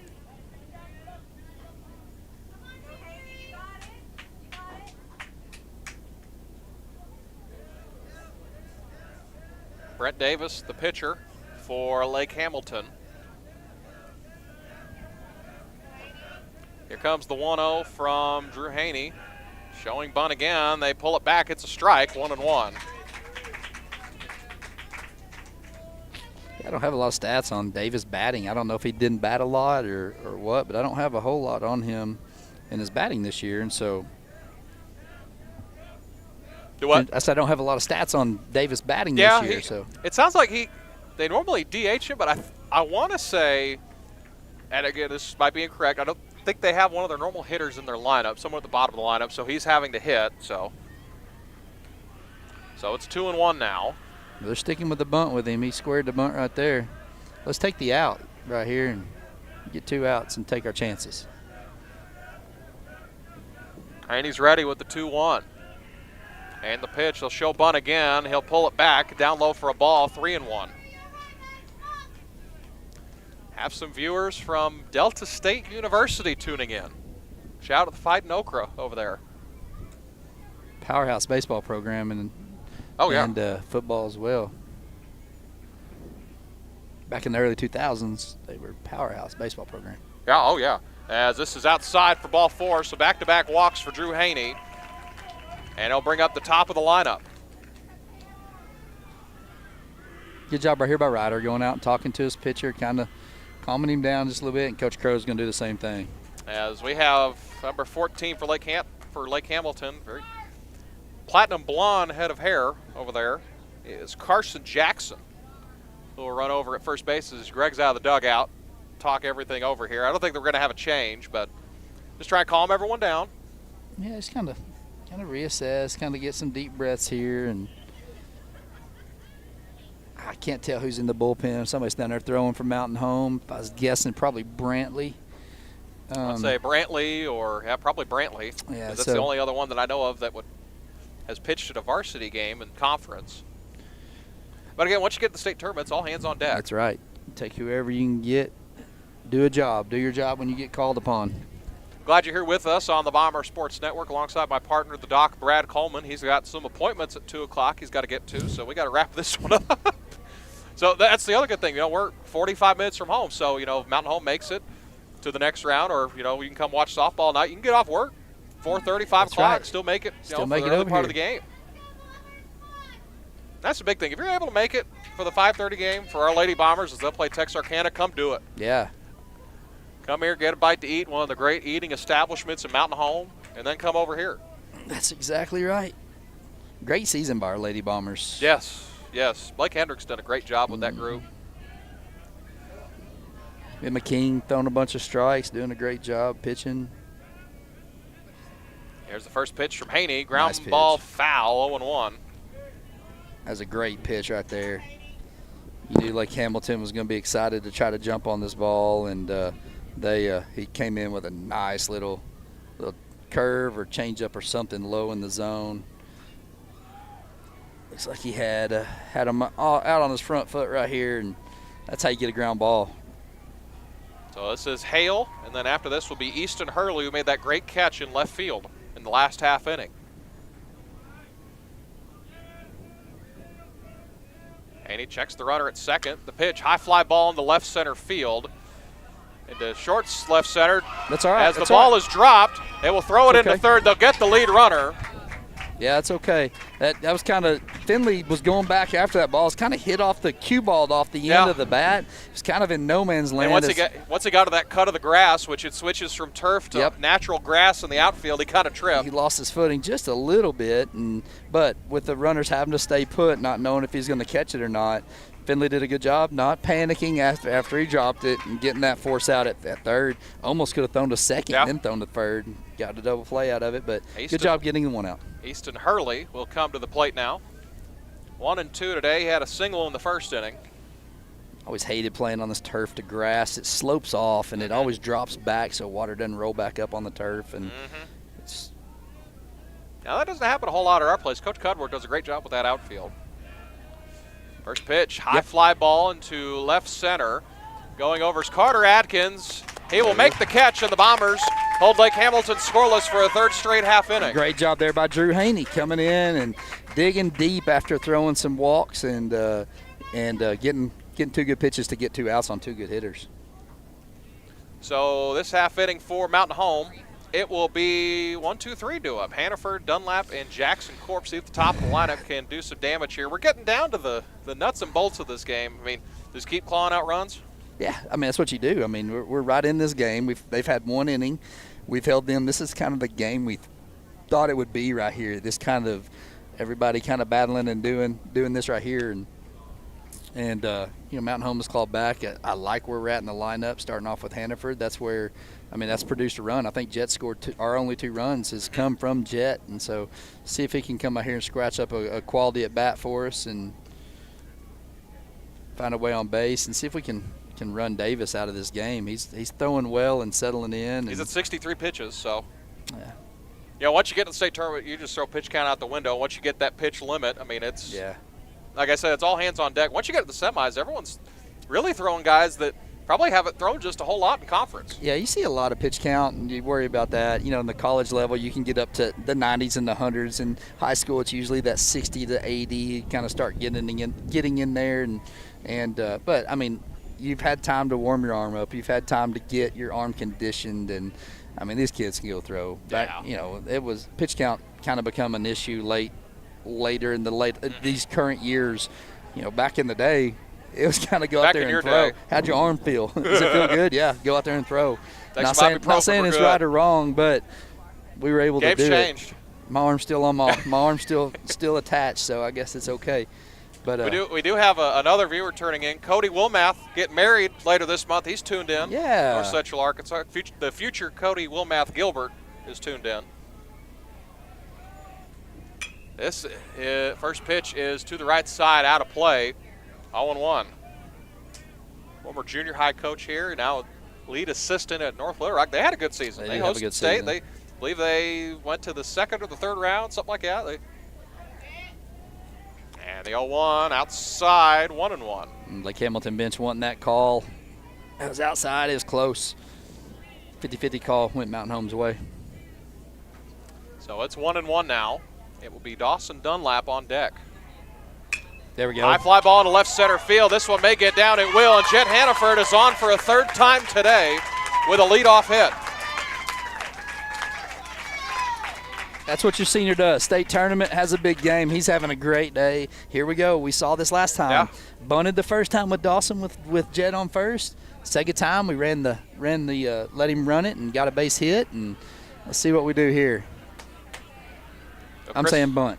Yeah, I mean, the other thing I think is fine. I mean, use Jet. Again, we don't appreciate Jet's name enough. That how fast he is with a name like Jet. Showing bunt is Dunlap down the first base line. This is a Great perfect bunt. He might outrun this, and he'll be safe.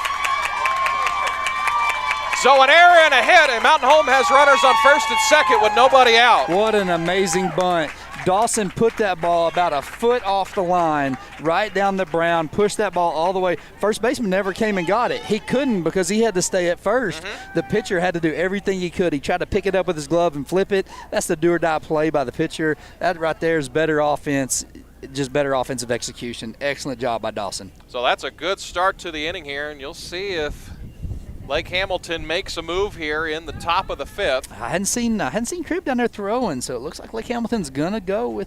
They're gonna stick with Davis here, Coach Cribb, right now as we talk, going down to As the they're bullpen. looks like they're gonna crank up their pitcher they had warming up earlier. Miss That Cribb. was Blaine Cribb. So he's gonna get things cranked up at the third base bullpen. So last time we let Jackson swing away in this situation. First and second here, you always as a coach love to be able to get your players over there on base and, kind of get an offensive game plan, what we're trying to do right here. And I anticipate a bunt. I really do. Del Leonard's watching. Yeah, he just sent us a text. This Yeah. is our inning. I like it, Coach. Legendary. Yeah, He's seen a few things. he's two-time state champion. With that, 3 times you count baseball in '97. So he's seen a thing or two. Showing bunt is Corp. Gets the bunt down, and this will go foul. That's the thing with this natural turf, or this artificial artificial turf, is you're going to get true bounces every time. You're not going to get a funky hop like you normally would in dirt and grass. Yeah, that ball had a little English on it, just rolled foul. I still think you keep the bunt on right here. You just don't want to bunt it hard enough back to the pitcher where he has a play at third. You do everything you can to get that second and third. As this one is down low. It's a strike, however, as he got it down, but didn't get it fair, and it's 0-2. Actually, check swung. He was letting him swing away. Yeah. All right, Jackson, now you got to do a job right here. Get these runners to second and third somehow. So it's 0-2 now to Jackson Corp.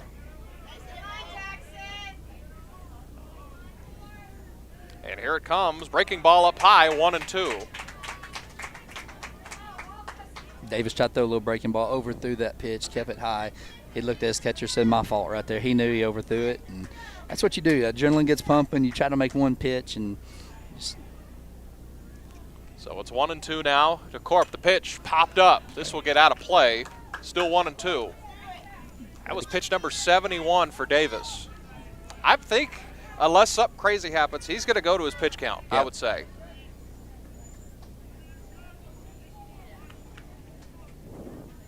It will be Drew Haney on deck. The 1-2 just missed, 2-2. Wow. Yeah, I thought the same I thing. mean, I let's thought, be honest, though. That hadn't been a strike all day, and ump stayed Yeah. true to who it was. so runners at first and second, nobody gone here in the 5th inning.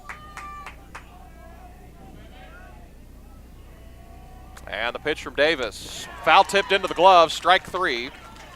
And that's the first out of the inning. Davis leaned in and got a little extra on that one. That might have been one of the harder pitches he's thrown all game. So Drew Haney will come to the plate. He is 0 for 1. He's had 2 plate appearances. He had a sacrifice his last time up. So Dunlap at first, Hannaford at second. A lot of speed on the bases for the Bombers. And the pitch in there for a strike, 0-1, as the wind is blowing in now.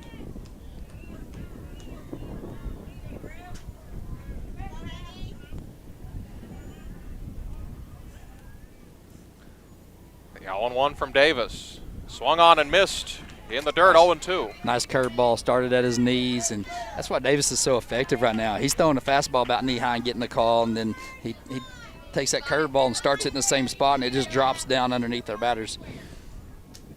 So it's 0-2 now. And the 0-2, ground ball to the right side. This will be fielded by the first baseman. Throw No, to he dropped second. it He dropped it. Everyone's safe. Throw back into third, gets away. Now the bases are loaded for Ryder McLean. Man, so Manley is playing so far back as a first baseman. I thought it got through where we yeah. were. I mean, he is almost on the outfield grass. He let that ball travel deep. Yeah. And I think the shortstop wasn't prepared for him to. I didn't think he was going to throw it to second. I was like, well, he's just going to take the out at first. And Yeah. he came and threw it to shortstop. Shortstop wasn't prepared and just knocked it down. Honestly, kept it from going into left field. So that's the Interesting. third error of the ball game for Lake Hamilton. Very, very interesting. So it looks like we brought Ian Ellison in maybe to run for. Nope. Bryce Kincaid over Yep. there running in for Drew for our pitcher, so we can pinch run or courtcy run, I guess. We is have what it is for Miss pitcher. Jessica Abels, class tuned in right now. Okay, what's up, Miss Abel's class? A lot of classrooms across the Mountain Home School District tuned in. Of course, it is a school day. Yep. Second Ry- block right now at the high school. Getting close to lunch, I believe. Ryder was up to bat last time in a big situation. Struck out. I don't see him striking out again. I think he comes through for us right here. First pitch to Ryder. Breaking ball in there for a strike, 0-1. It's all right. A big pressure point in this game, Brad Coleman. He finds some outfield grass. Anything in the outfield grass is going to score this run over here and get this thing tied for us. This next pitch is Got a time call. time called late, so it's no pitch, 0-1. Reese Ducker is tuned in. Former Bomber Hawk, currently former Bomber down at Arkansas, Arkansas at Tech, Arkansas right? Tech, yeah. Bases loaded. One gone. Here's the pitch. Outside. 1-1.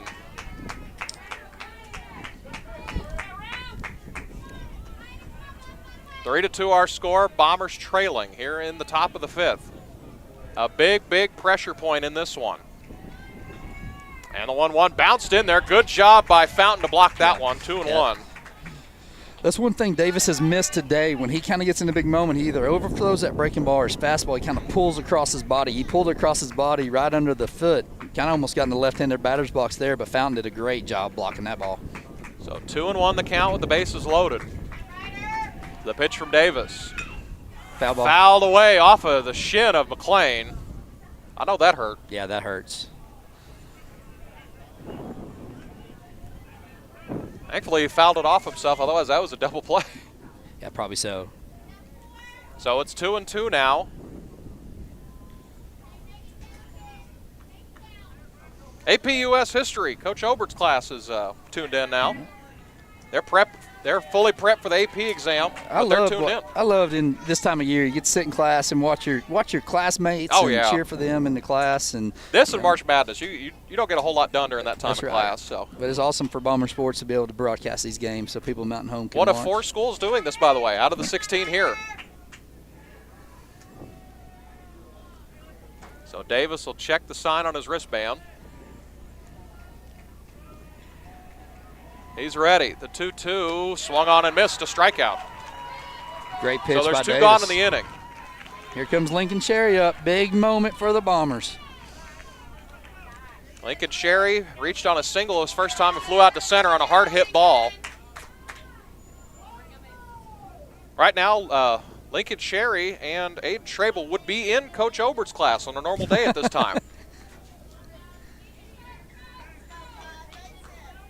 Do we have it on good authority? Coach Obert's going to give them both an A if Lincoln comes through with a hit right here? Might get some bonus points. Yeah. So we got speed at second, got speed at third. Two outs right here. Dawson sees the ball hit. I think he scores on a base hit. First pitch to Sherry up high for a ball, 1-0. That was pitch number 82 for Davis. You also got speed at first base. So you have Bryce, or not Bryce Kincaid. Yeah, that's Bryce. Yeah, that's right. Yeah. Kincaid over at first. The 1-0 swung on and missed. Big cut there, and it's 1-1. Davis is leaning back. He's digging deep right now, and This as a might fastball. be his last inning. I'm sure it will be, but he's giving it his all. Oh yeah. If you're a Lake Hamilton fan, I'm sure you've seen this all year from this kid, but he's doing everything he can to get his team out of this. Lake Hamilton 14-2 in the 5A South. Here comes the 1-1. Fouled away, 1-2 now.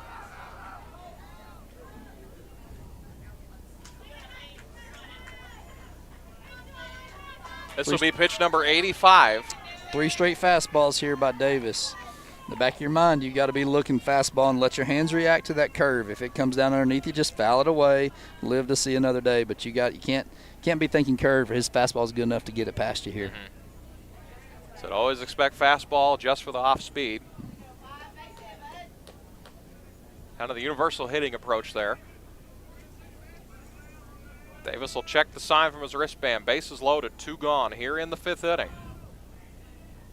And the next pitch is called, strike 3. Curveball, outside corner, great pitch. Caught him off balance, was not expecting it. So we will head to the bottom of the 5th inning. 3 strikeouts in that inning, but the Bombers leave the bases loaded. We will head to the 5th inning. It is 3-2 Lake Hamilton. You know that hurts, but you're still getting base runners. Get that sneeze out. Attaboy, there you go. Sorry, sneeze was coming here. I couldn't. Yeah, you got base runners. You're putting pressure on Lake Hamilton, and you got to continue to do that. And one of these times that hit's going to fall, and you got to like where you were. You had 2 of your better hitters up, and just unfortunately unable to come through. So we're glad you're here with us on the Bomber Sports Network. Wherever you may be watching, we've had people check in from Delta State, from Memphis, from Sheridan, from Back Mountain Home, all over the state, all over the region. Had some people check in from Illinois earlier on the YouTube. I mean, a lot of people watching this game today. A lot of people, because this is a big matchup. Any matchup you get to the state tournament is big.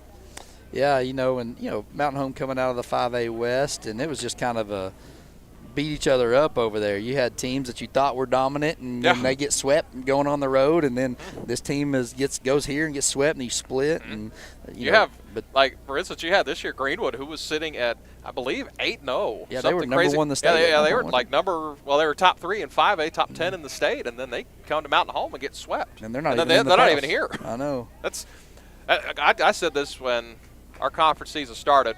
There were 5 good teams and then 3 okay teams. I thought 1 good team was not going to make state, and Greenwood was an excellent. They would have made it to state any other conference. As this pitch is a ball, 1-0. This is, who is this up? Caleb Rouse. For next pitch he looks at is a ball, 2-0. Don't need free passes right here. Make them earn everything that they get. If they get hits, and we can adjust to that. But no free passes, no walks. So 2-0 now to Rouse. And next pitch in there for a strike, 2-1. Good frame job by Ryder to get that one out of the dirt. That one was about as low as the other 2 were. Yeah, his low change up. Nice pitch on 2-0. Rouse reached base on a walk his first time up. Next pitch, ground ball.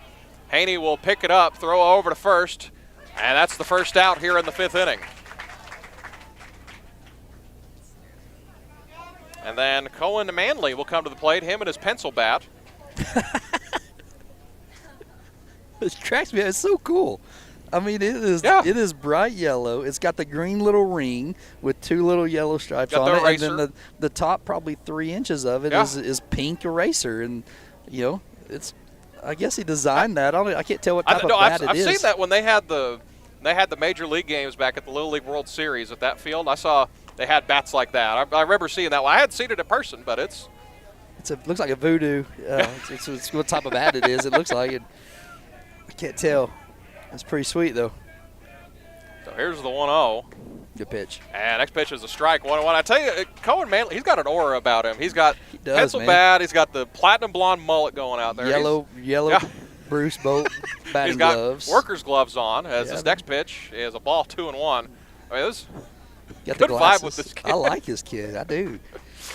He's picked every ball that's been thrown to him at Yeah. first too. he's had to do a lot of work over first Yeah, base. he does. So it's 2-1 to Manley. Got the sliding mitt, the oven mitt in his back Uh-huh. left pocket, and Looks like my MLB The Show player. As it's 2-1 now. Next pitch to Manley, fouled away. It's 2-2. great play in the bullpen there by Lake Hamilton. Ball went right into their bullpen. Head coach Matt Wiggin ready to make a pitching change possibly in this next half inning. Blaine Cribb has been cranking it up in the bullpen better half of the last 3 innings. This next pitch is a ball, and the count's full. That's got to be tough when you're warming up. You don't really know when you're coming in. Hey, he's kind of down there having fun, throwing, staying loose. This one is into right center field. As Dunlap can't make the catch, it's bloops into right field, and it's a 1-out hit for Manley. As this one gets away, it rolls to third, but they save it. No runners advance. That was fisted. That's the definition of fisted right there. That ball was, if that had been a wood bat, it probably would have broke it, but just fisted it just over the top of Dunlap. He jumped up and just out of his reach, but it's still a single in the books. Looks like a line drive off the fence in the books. Coy Autry will come to the plate. He is 0 for 2 today. Runner first, one gone here in the bottom of the 5th. And the pitch in there for a strike, 0-1. That was pitch number 70 for Drew Haney. So still got 40 pitches to go on his pitch count. It's 0-1. The next pitch, breaking ball, just missed high, 1-1. Looked like the That looked like a good pitch. Yeah, gave up on that one. It kind of fooled the ump. He kind of stood up early, and then it dropped down in the strike. He kind of got caught not being able to see it. It happens to them sometimes, too. 1-1 pitch, fouled away. Caught McLean right in the mask, didn't even flinch. And it's 1-2. Hey, Ryder's going to have some bruises on him after this baseball season. So 1-2 now. Manley over at first base. And the pitch from Haney, foul down the right field line. This one is going to be out of play. And it's 1-2. Headroom just unable to make the run by Corp. Has Yeah. no way you're making that play, but good effort there by Jackson. They'll let him retreat back to right field.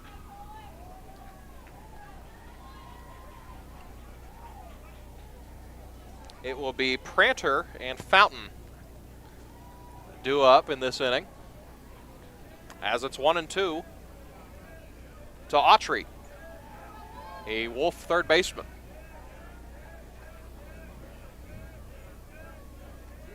Ready to go, runner going. This one into right Hit and field. This will be caught by Corp. Double play. They'll have a chance at first, and they will. It's a double play. That is just great. That's unfortunate for Lake Hamilton, I'll be honest with you. You can't, I mean, their coach just looked at it and was like, I just can't. He said you can't just do bad anything luck. else about it. Yeah, I mean, you put the runner in motion and the batter puts a good bat on the ball, and it just happens to be a line drive right to the right fielder. Fortunate series of events for Mountain Home. Yeah, I mean, they had the hit and run on. I mean, that's the only place you don't want to hit it. Yeah, I don't even know if it was a hit and run. I think it was just a straight steal and Yeah. trying to get to second, get your runner in scoring position, and the unfortunate batter put it on play and on a line drive. Here's the reality. If that's a base hit, he probably may score or get to Yeah. third easily. So, hey, Mountain Home will take the advantage. Now we need to take advantage of it at the plate. We got 2 more at-bats. Let's see if we can't get a lead and kind of shut this thing down for 2 innings. So Davis will return to the mound. here in the top of the 6th inning. There's an all-turf mound. You made a lot of trips to baseball parks. Is that unusual to see that? Or? Kind of 50-50 that you go to. You know, as a pitcher, I know you want the dirt mound. You like that. You like being able to plant and push off of it.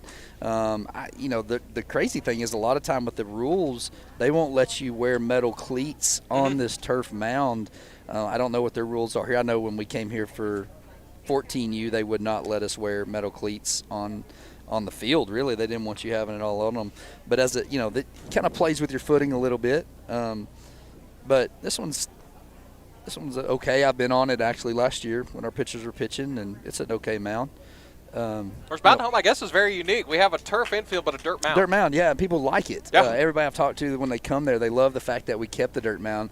I don't think Coach Stevens likes the dirt mound because he's the one that keeps up with it. It is a lot more work. You know, you get that. Now, it always looks good, though. It does. You get the dirt kind of on the front of the turf, and you know, I know they're pretty particular about how it looks and treats it, and they do a good job with it. But it's a unique to have, and there's a lot of just baseball is so fun. Yeah. There's so many nuances to every. It's not like field you basketball. play. Basketball, it's hardwood floor, It is. 92 feet, same everywhere. Yeah, the backdrop's a little different Yeah. in basketball, but baseball, it's all fun. It's so many different It's things. a kid's game, man.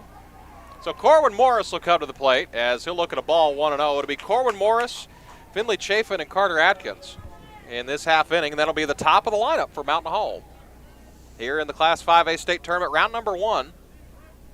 Winner of this game will play the winner of Greene County Tech at Sylvan Hills. This next pitch in there for a strike, 1-1. Well, I tell you, last time Corwin got in, he got a hold of smoked one. one to left center, and Hurley made a fantastic play on him.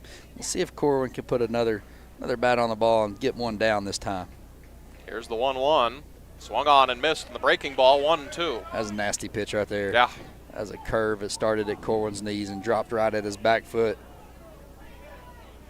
So the big thing is we're about to get back to the top of our lineup here. We got 2 good hitters at the bottom of it. 3, excuse me. Next pitch to Corwin, line drive down the line, fair ball! He called it foul? Oh, wow. They're going to say it was a foul ball. It was close. The umpire was in the way. Well, the umpire's right there on top of it. There's a That's third the other base big thing. umpire there. Umpire down the third base line, Yeah, so yeah. it Well, looked like it caught some chalk. But here's the deal. Coach Crow is he's not arguing. Yeah. He was standing right there. now with he it, would too. argue it. He So would that's argue. the universal side. So if Crow's good with it, we'll be good with it. So. Yep. Hey, that shot Corwin hit last inning or 2 innings ago was with 2 strikes. Yeah. So he's a good 2-strike batter. 1-2, looks at a ball, 2-2. The Lake Hamilton faithful not liking that one. He says it's been there all day. The parent has. He's been a ball all day. I mean, He's got a better view than we do. He's right directly behind the He plate. is. So. It was a good pitch. Comes the 2-2 again from Davis. Pitch 90 is up high, and the count is full. Good at bat right here by your senior Corwin Morris. So I'd imagine if he gets on base, it would be a pinch runner for Corwin. His dad, Jason Morris, the admin on duty here, principal at Mountain Home High School. So it's 3-2 to Corwin. The pitch swung on and missed, a strikeout, and that's the first out of the inning. Good at bat, good pitch. Just didn't able to make contact. He saw 8 pitches that at bat. I tell you, Davis, he's a gritty kid, Yeah. man. He is battling. He's 90-something pitches, and he is It was pitch 91 he just threw. So Finley Chafin will come to the plate. The entire Chafin family in attendance today. Yeah. We got some around us that might Oh, be Alex is interested not in this here, at bat. excuse me. That's fine. First pitch to Finley. Ground ball to the left side, foul, 0-1. Let's see what Finn can do here with 1 strike. He's had a good year, too. The 8-hole hitter for Mountain Home flew out to center his last time up. Comes the 0-1. The pitch, high fly ball, but it's shallow into center field. Rouse will make the catch for the second out. So it's an F8, and Carter Atkins will come to the plate. Then it'll be the top of the lineup for Mountain Home. See, Carter, last time up, he flew out. He's 0 for 2. Flew out to right and struck out his 2 times up. I like a drag bunt right here. Catch him off guard. They're still playing really back at first base. Yeah, I like a drag bunt down the first baseline. Get some speed on. See what we can get done right here. There must be a reasoning that they play so far back at first as they try to get one down, and it's a strike 0-1. Still like it again. I like the call again. Use your speed, get over there, try to steal, get this in position for the top of your lineup. You got a hot hitter behind him. Here's the deal. If he gets out, you're going to lead off your bottom of your last inning with a hot hitter that's been on base every time. I like Carter trying to get on any way possible right here. The 0-1, it's a strike, 0-2.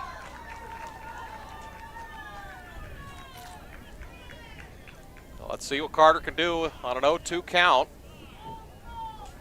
3-2 our score. Lake Hamilton scored 3 runs in the first and have been held scoreless since. And the pitch. Ground ball to the right side. First baseman's got charged this one. This will be a tough play. Throw to first. They got him. PIP. And it's a 1-2-3 inning. Pitcher infielder practice right there. Great job. Got Davis coming off the mound and fielding his position as a pitcher, not watching and being happy he got the ground ball. So we'll head to the bottom of the 6th inning. Mountain Home goes 1-2-3, but it will be the top of the lineup for Mountain Home to start the 7th. In the meantime, we will head to the 6th. It will be 7, 8, 9 due up for Lake Hamilton as Drew Haney will return to the bump. I tell you what, no matter what happens, he's done a great job. He had to clean up a big mess in the first inning, but since then he's been awesome. Yep, he came in, bases loaded, nobody out, and gave up 3 runs. Should have been out of it with 2. But gave up 3, and that's baseball, though. That happens. It is, and I tell you, if you're Mountain Home, you got to like where you're sitting. You got the top of your lineup coming up in the bottom of the inning. Big pressure point. You're going to have a kid coming in possibly that's not pitched as much as their top 2 pitchers, but still seems like he's a solid kid. Good kid, good pitcher, but we'll see if they make a change or if they stay with Davis. They got a lefty down there warming up too, righty and a lefty down there. But Mountain Home needs to get out of this inning. Need a quick inning right here. Give us a chance. That's all you can ask for. That's all you can ask for. Baseball's a crazy game. All right, we have over 250 people watching us right now on the Bomber Sports Network on YouTube and at mhbombersports.com.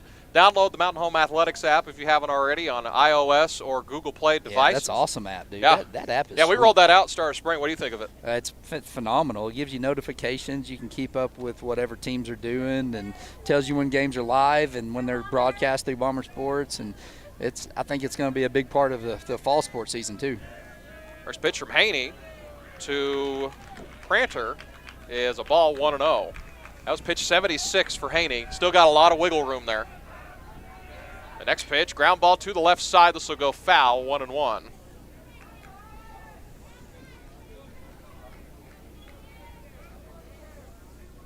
Outfield straight up, infield playing straight up, third base playing even with third base.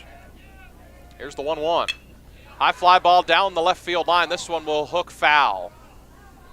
1-2. Tell you, I think they're asleep with the scoreboard up there because they have yet to have the count right most of the day. It kind of mirrors their baseball team. I wouldn't have gone that far. Well, I'd say their baseball team was really good when our guy was coaching them. So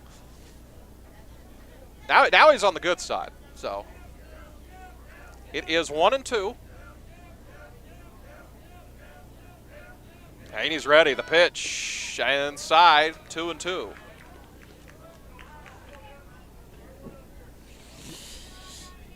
Approaching noon, high noon here in Harrison, Arkansas. This is popped up. This one is going to be fielded by Carter Atkins. He'll make the out for the first out. Brody Fountain is coming up to the plate. The Lake Hamilton catcher. See, Brody is 0 for 2 with a strikeout and grounded back to Haney his last time up. We'll take that again, won't we? Yeah.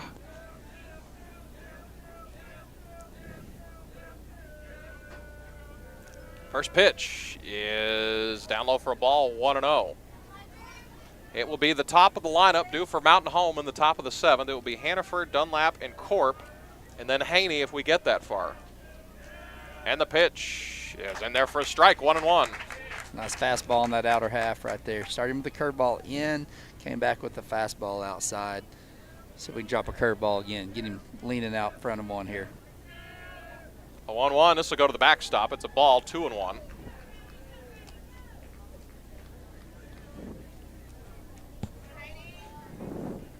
Outfield and infield at regular depth, same depth they've been playing for a majority of the game. It is Fountain and then Thomason. This next pitch is in there for a strike, 2-2. What are you looking for here, 2-2? Oh, you know, this thing with Drew, he can throw such good off-speed pitch. I think you're going to see that. I think he likes the slider. I think you're going to see that slider kind of down and in. The 2-2 breaking ball through the bat out there. This will go to the right side. Dunlap makes the catch. That's the second out. That's the pitch I was thinking he was going to go to. He left it up just a little bit, but great pitch nonetheless, able to induce a little pop-up. So that's the second out of the inning. And that'll bring up Gavin Thomason. Actually, no, that won't. It will be Gavin Thomason. They'll have a pinch hitter ready on deck for Brent Davis. I wonder if they'll send Davis back to the mound in the 7th. First pitch from Haney is down low for a ball, 1-0. Need one more out right here from Drew. Give us a chance, and let's see what happens. So 1-0 the count, and the pitch in there for a strike, 1-1. That was pitch 87 for Drew Haney. That's probably going to see the last of Drew. If we get one more inning, you may see. Probably squeeze another one out if we get that far. Hopefully we do. There it is. High fly ball into center field. Atkins will make the catch. We will head to the 7th inning. Mountain Home needs 1 to tie and 2 to take the lead, and they'll have the top of the lineup due up. Top of the lineup due up. We're 3 outs away here from either the end of our season or extending this game. We'll see what they can do here. Jet Hannaford will lead off the inning. He has reached base all 3 times today. Only 3 hits apiece for both sides. Yeah. I mean, it's pretty much like we're watching the same team play. Both teams mirror each other so much, and it's almost like we've seen the exact same team. And, you know, Mountain Home has battled back, kept this game close, and so we have a lefty, number 11, coming in. So that will be Easton Hurley that will come in now. So I believe that's their other conference starter. Yep. So Easton Hurley will come in now. He wasn't warming up, I don't believe. Well, he was that lefty. He was in the middle of that inning, yep. So like we said in the state tournament time, it's all hands on deck. So now the 2 best pitchers for Lake Hamilton have come in. What do we know about Easton Hurley? Hurley's going to live in the kind of like what we saw on Davis there. He's going to kind of live in those low 80s. Got a really good curve, nice off speed. He's going to live around the plate. He is going to be a strike thrower. He's thrown the most inning pitches. He's faced the most batters for them this year. He throws quite a few more pitches per inning than Davis does. He's in the 16 to almost 17 pitches per inning pitched. But still, he a lot of strike percentage, around the 65, 66% strike rate. And first pitch strike, 64%, so he's going to be around the zone.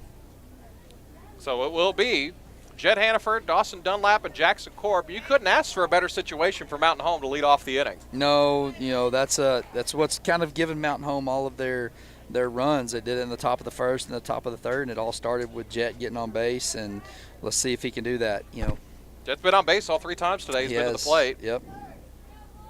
You know, a lot of times it depends on the coach, depends on who you are. We always, Coach C was my late Coach C, and he loved taking till we got a first strike when we were down. You got to try to get runners on some way, and he lets you take and try to get the count in our favor to where we can do some damage. So I don't know Mountain Home's approach right now, but there will be an approach to try to get runners on base for sure. So it's just a straight switch of Davis for Easton Hurley. First pitch he sees as a strike. It bounces off the glove, 0-1.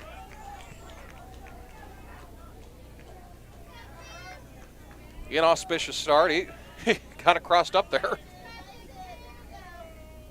So it's 0-1 to Jet Hannaford. It'll be Dawson Dunlap due up after. The pitch outside, 1-1. Good pitch.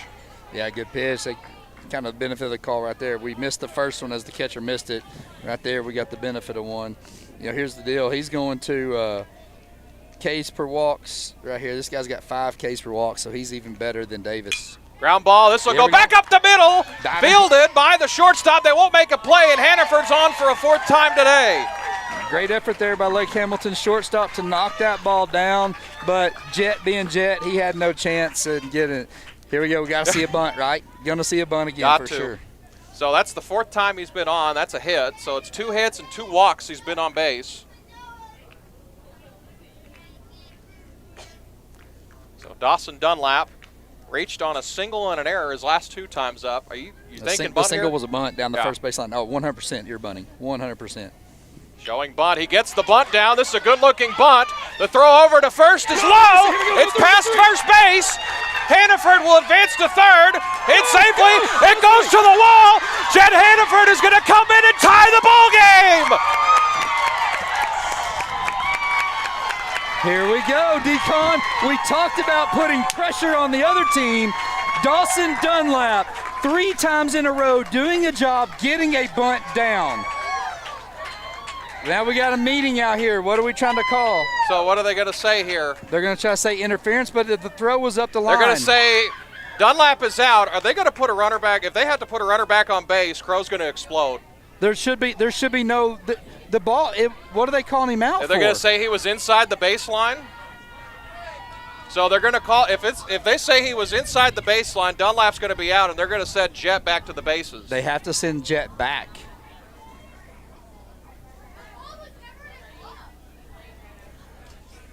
The ball was up the line.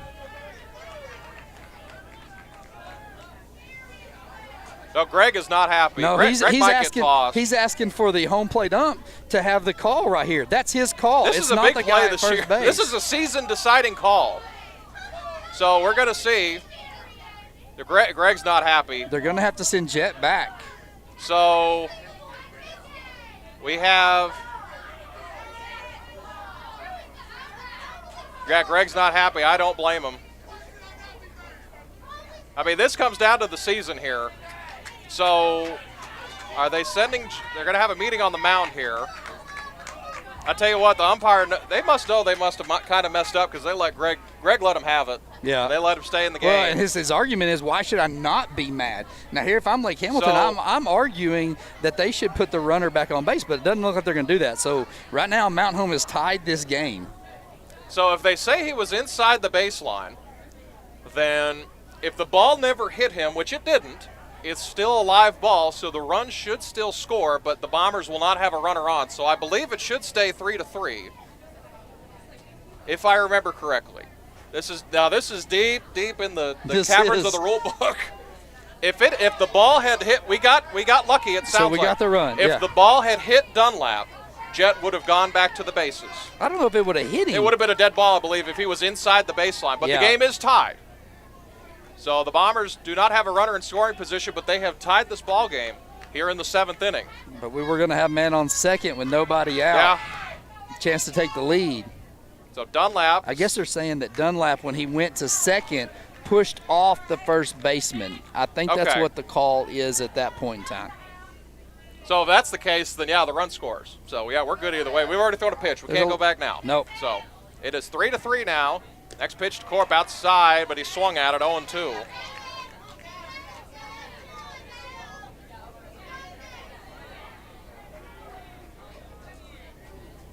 So it's 0-2 now. The pitch to Corp. Ground ball to left side, Way to foul. battle. That was a tough pitch. That was a curveball there by Hurley. Started at the knees, dropped to the back foot of Corp. Corp fouled it off. Good job fouling that pitch off. So there's only one out. The scoreboard says 2, which at this point I've just given up looking at the scoreboard. Yeah, they have no. They have the runs correct. That's struggling about right it. But- and the 0-2 to Corp swung on and missed on a high strike. That's the second out. So now the question is for your Lake Hamilton is, now that this game is scored or tied, how long do you go with Hurley? How long do you go with your ace, your other ace? Do I mean, you, if this game continues on and If he Mount gets, Home to, with the if he same gets to question. 30 pitches, he cannot pitch tomorrow if they make it that far. So as we have a softball, let's see if we can play with that one. So the winner of this game, when do they play? They will play at 2:30 tomorrow 2:30 against the tomorrow. winner of Sylvan Hills and Greene County Tech. So Mountain Home has tied the ball game here in the 7th. You're just waiting for it to bust open. You've left a lot of runners on base, and they finally got one home.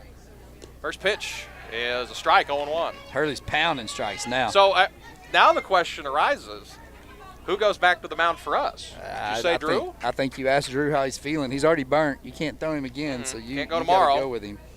Can't go tomorrow. There might not be a tomorrow. Nope. So he looks at a ball. It's 1-1 now. Got Maddox Carney, too, that's thrown some innings Yeah. for Mountain Home, so that'd be another option that you have. Brantley Phillips, another option. We'll see as this is swung on and missed, 1-2. The good news, if you are Mountain Home, Ian Ellison didn't throw too many pitches, Yeah, so he he could should come be able back to bounce in. back. See, he's seen how the game's gone. He's seen their approach. So But even if you win, you got him for tomorrow to start, so that's a Yep. good thing. So it's 1-2 now with 2 gone in the inning. And the pitch just missed, 2-2. Boy, you'd love to have that runner at second. Is what it is, though. You would. You'd love the fact that you got the tie out of Yes. it, though. 3-3 our score, top of the 7th. And the pitch, breaking ball, just missed. The count's full. It will be the 9 hole. It'll be 9-1-2 due up in the bottom of the 7th.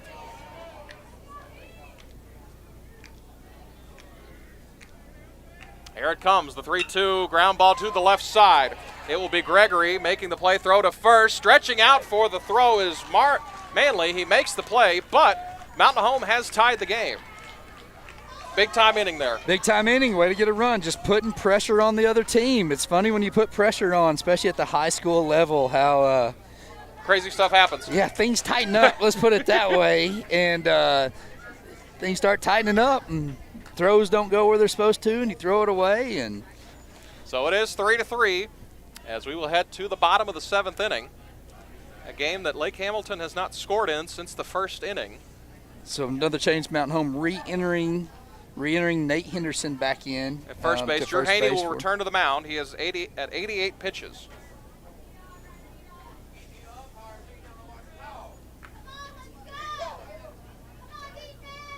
Yes, sir.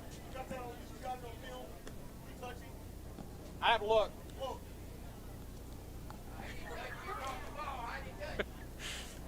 Crow asking for a video review from us. I don't think he asked. He kind of Well, demanded. yeah, he kind of just said, do it. So he asked politely, though. So that's. So we'll see. Well, we'll check here in a little bit, but. So if anybody's watching and you can rewind, can you rewind so, yeah, that we on have there? a trusty spectator watching right. back at home. Maybe Dell can do it. Dell's Yeah. watching. He said he asked if Dunlap touched the first baseman, and we have it on film. So if you have that, I mean, it's clip, not well. It won't do any good now, but I think Crow will just No. feel better. I think he would. So I think he would. But if you have it, send it to me. You can send it to me or D-Con, and we will pass on the word of what happened. I love Greg, man. Greg fights for his ball club. I got to tell you, they must have thought they jacked something up because they let Greg go. I mean, so Drew Haney will go back to the mound for the bottom of the 7th inning. Pitch 89 is a breaking ball that just misses, 1-0.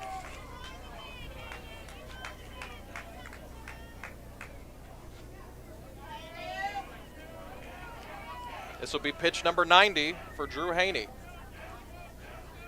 Here it comes. The pitch is low, 2-0.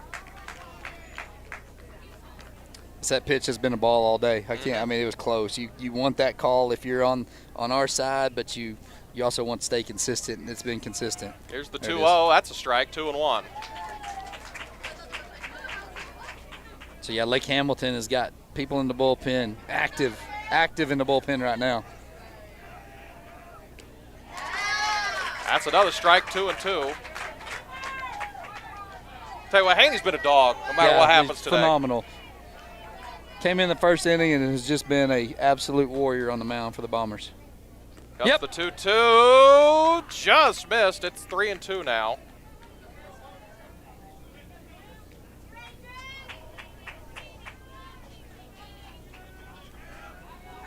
Oh, my good. Well, so it's one of two things. So I just got sent to me. This is ground ball to the left side, a base hit. So Braxton Carson sent it to me. So I have it on my phone. Dunlap running to first base, runs through first base, all fine and clear. I think what they're saying is Kyle Stevens touched Dunlap at first base. So a base coach can't touch a runner. It was awful close. It might have been like that much if he did. So as soon as Dunlap that Stevens touched. Yeah, they're the saying that runner. Kyle Stevens touched our runner over at first base, which is against the rules. Did he touch him? I can't see. It was if it was barely, it was a fingernail. If it was, All right, I'm getting it sent to us here. We'll take a look at it. that's a big time call that you make in that situation. Winning run at first base. They will show bunt. They'll pull it back. It's a ball, 1-0.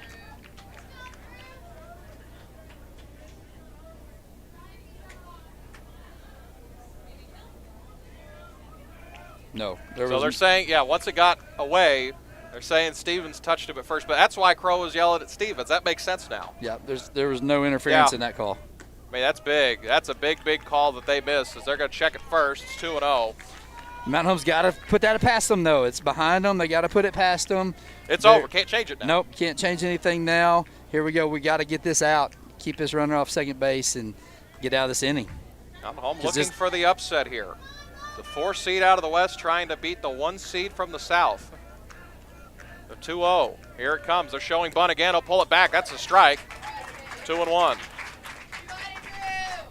That was pitch number 97 for Drew Haney. Keep an eye on that number. Once he gets to 110, he could finish the at-bat he's on, but then he's done. Haney will check on the runner at first. He's back safely.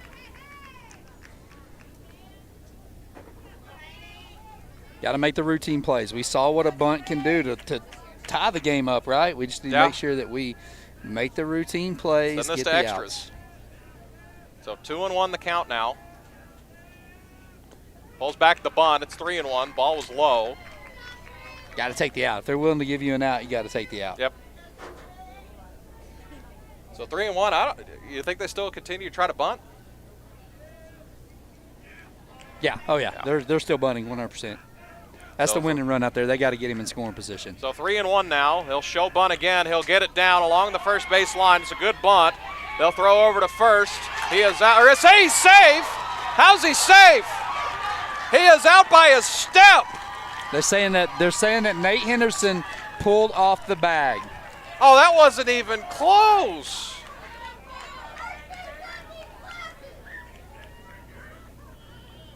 Oh my goodness. Well, that's if he's allowed to stay at first, looks like there's not much of an argument, so it might have been he got pulled off. So it's first and second with nobody out here in the bottom of the 7th. The winning run is in scoring position now. This will be pitch 100 for Drew Haney.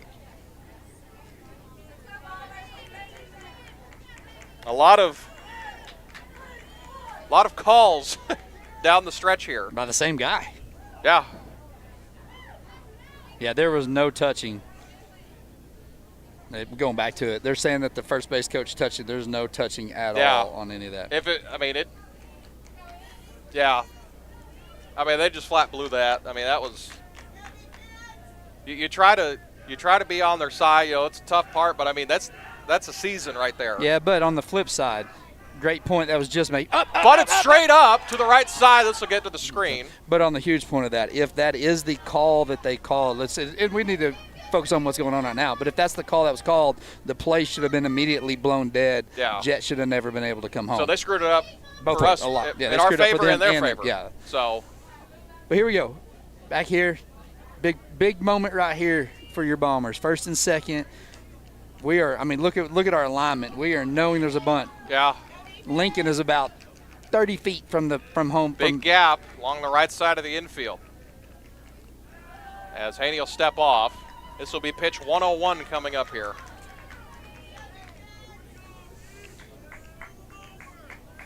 So you're just trying to get the bunt down. Mountain Home is trying to get it filled at Quinley and get this player out at third.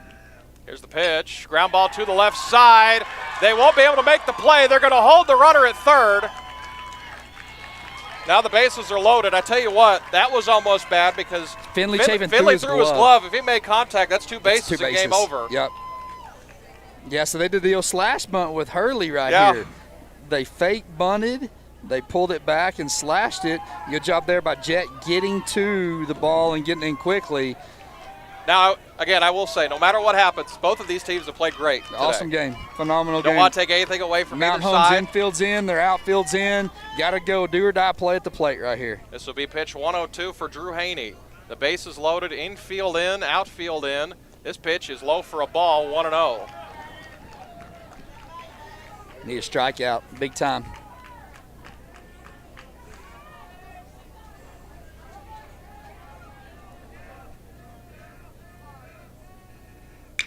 Ground to the left side, and that's Ball going to game. do it.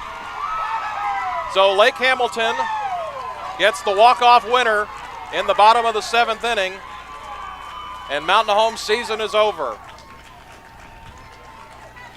Nice base hit right there at the end of the field. Put a batter on the ball. Lincoln did everything he could to try to stop the ball and knock it down, just unable to knock it down. So again, the final score, Mountain Home loses 4-3. That is as hard-fought a game as you'll see.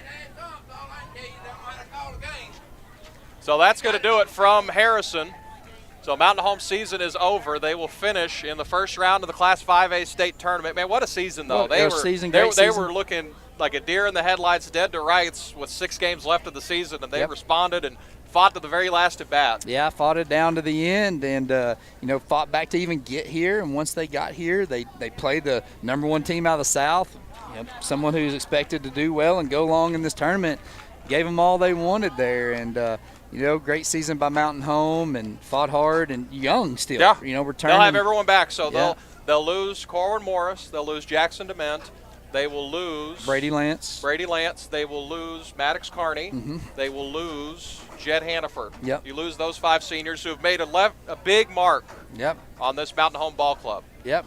Great So job we'll miss them. Big plays by those. Jet having a great game, scoring that tying run, and definitely going to miss those guys. But future's bright still for this Bomber team moving forward. So again, the final score from Harrison. Lake Hamilton wins 4-3. The final line score, Lake Hamilton with 4 runs on 6 hits. They had 4 errors. Mountain Home finishes with 3 runs, 4 hits, and they had 2 errors in the ball game. Lake Hamilton had 2 of their 6 hits in the bottom of the 7th inning.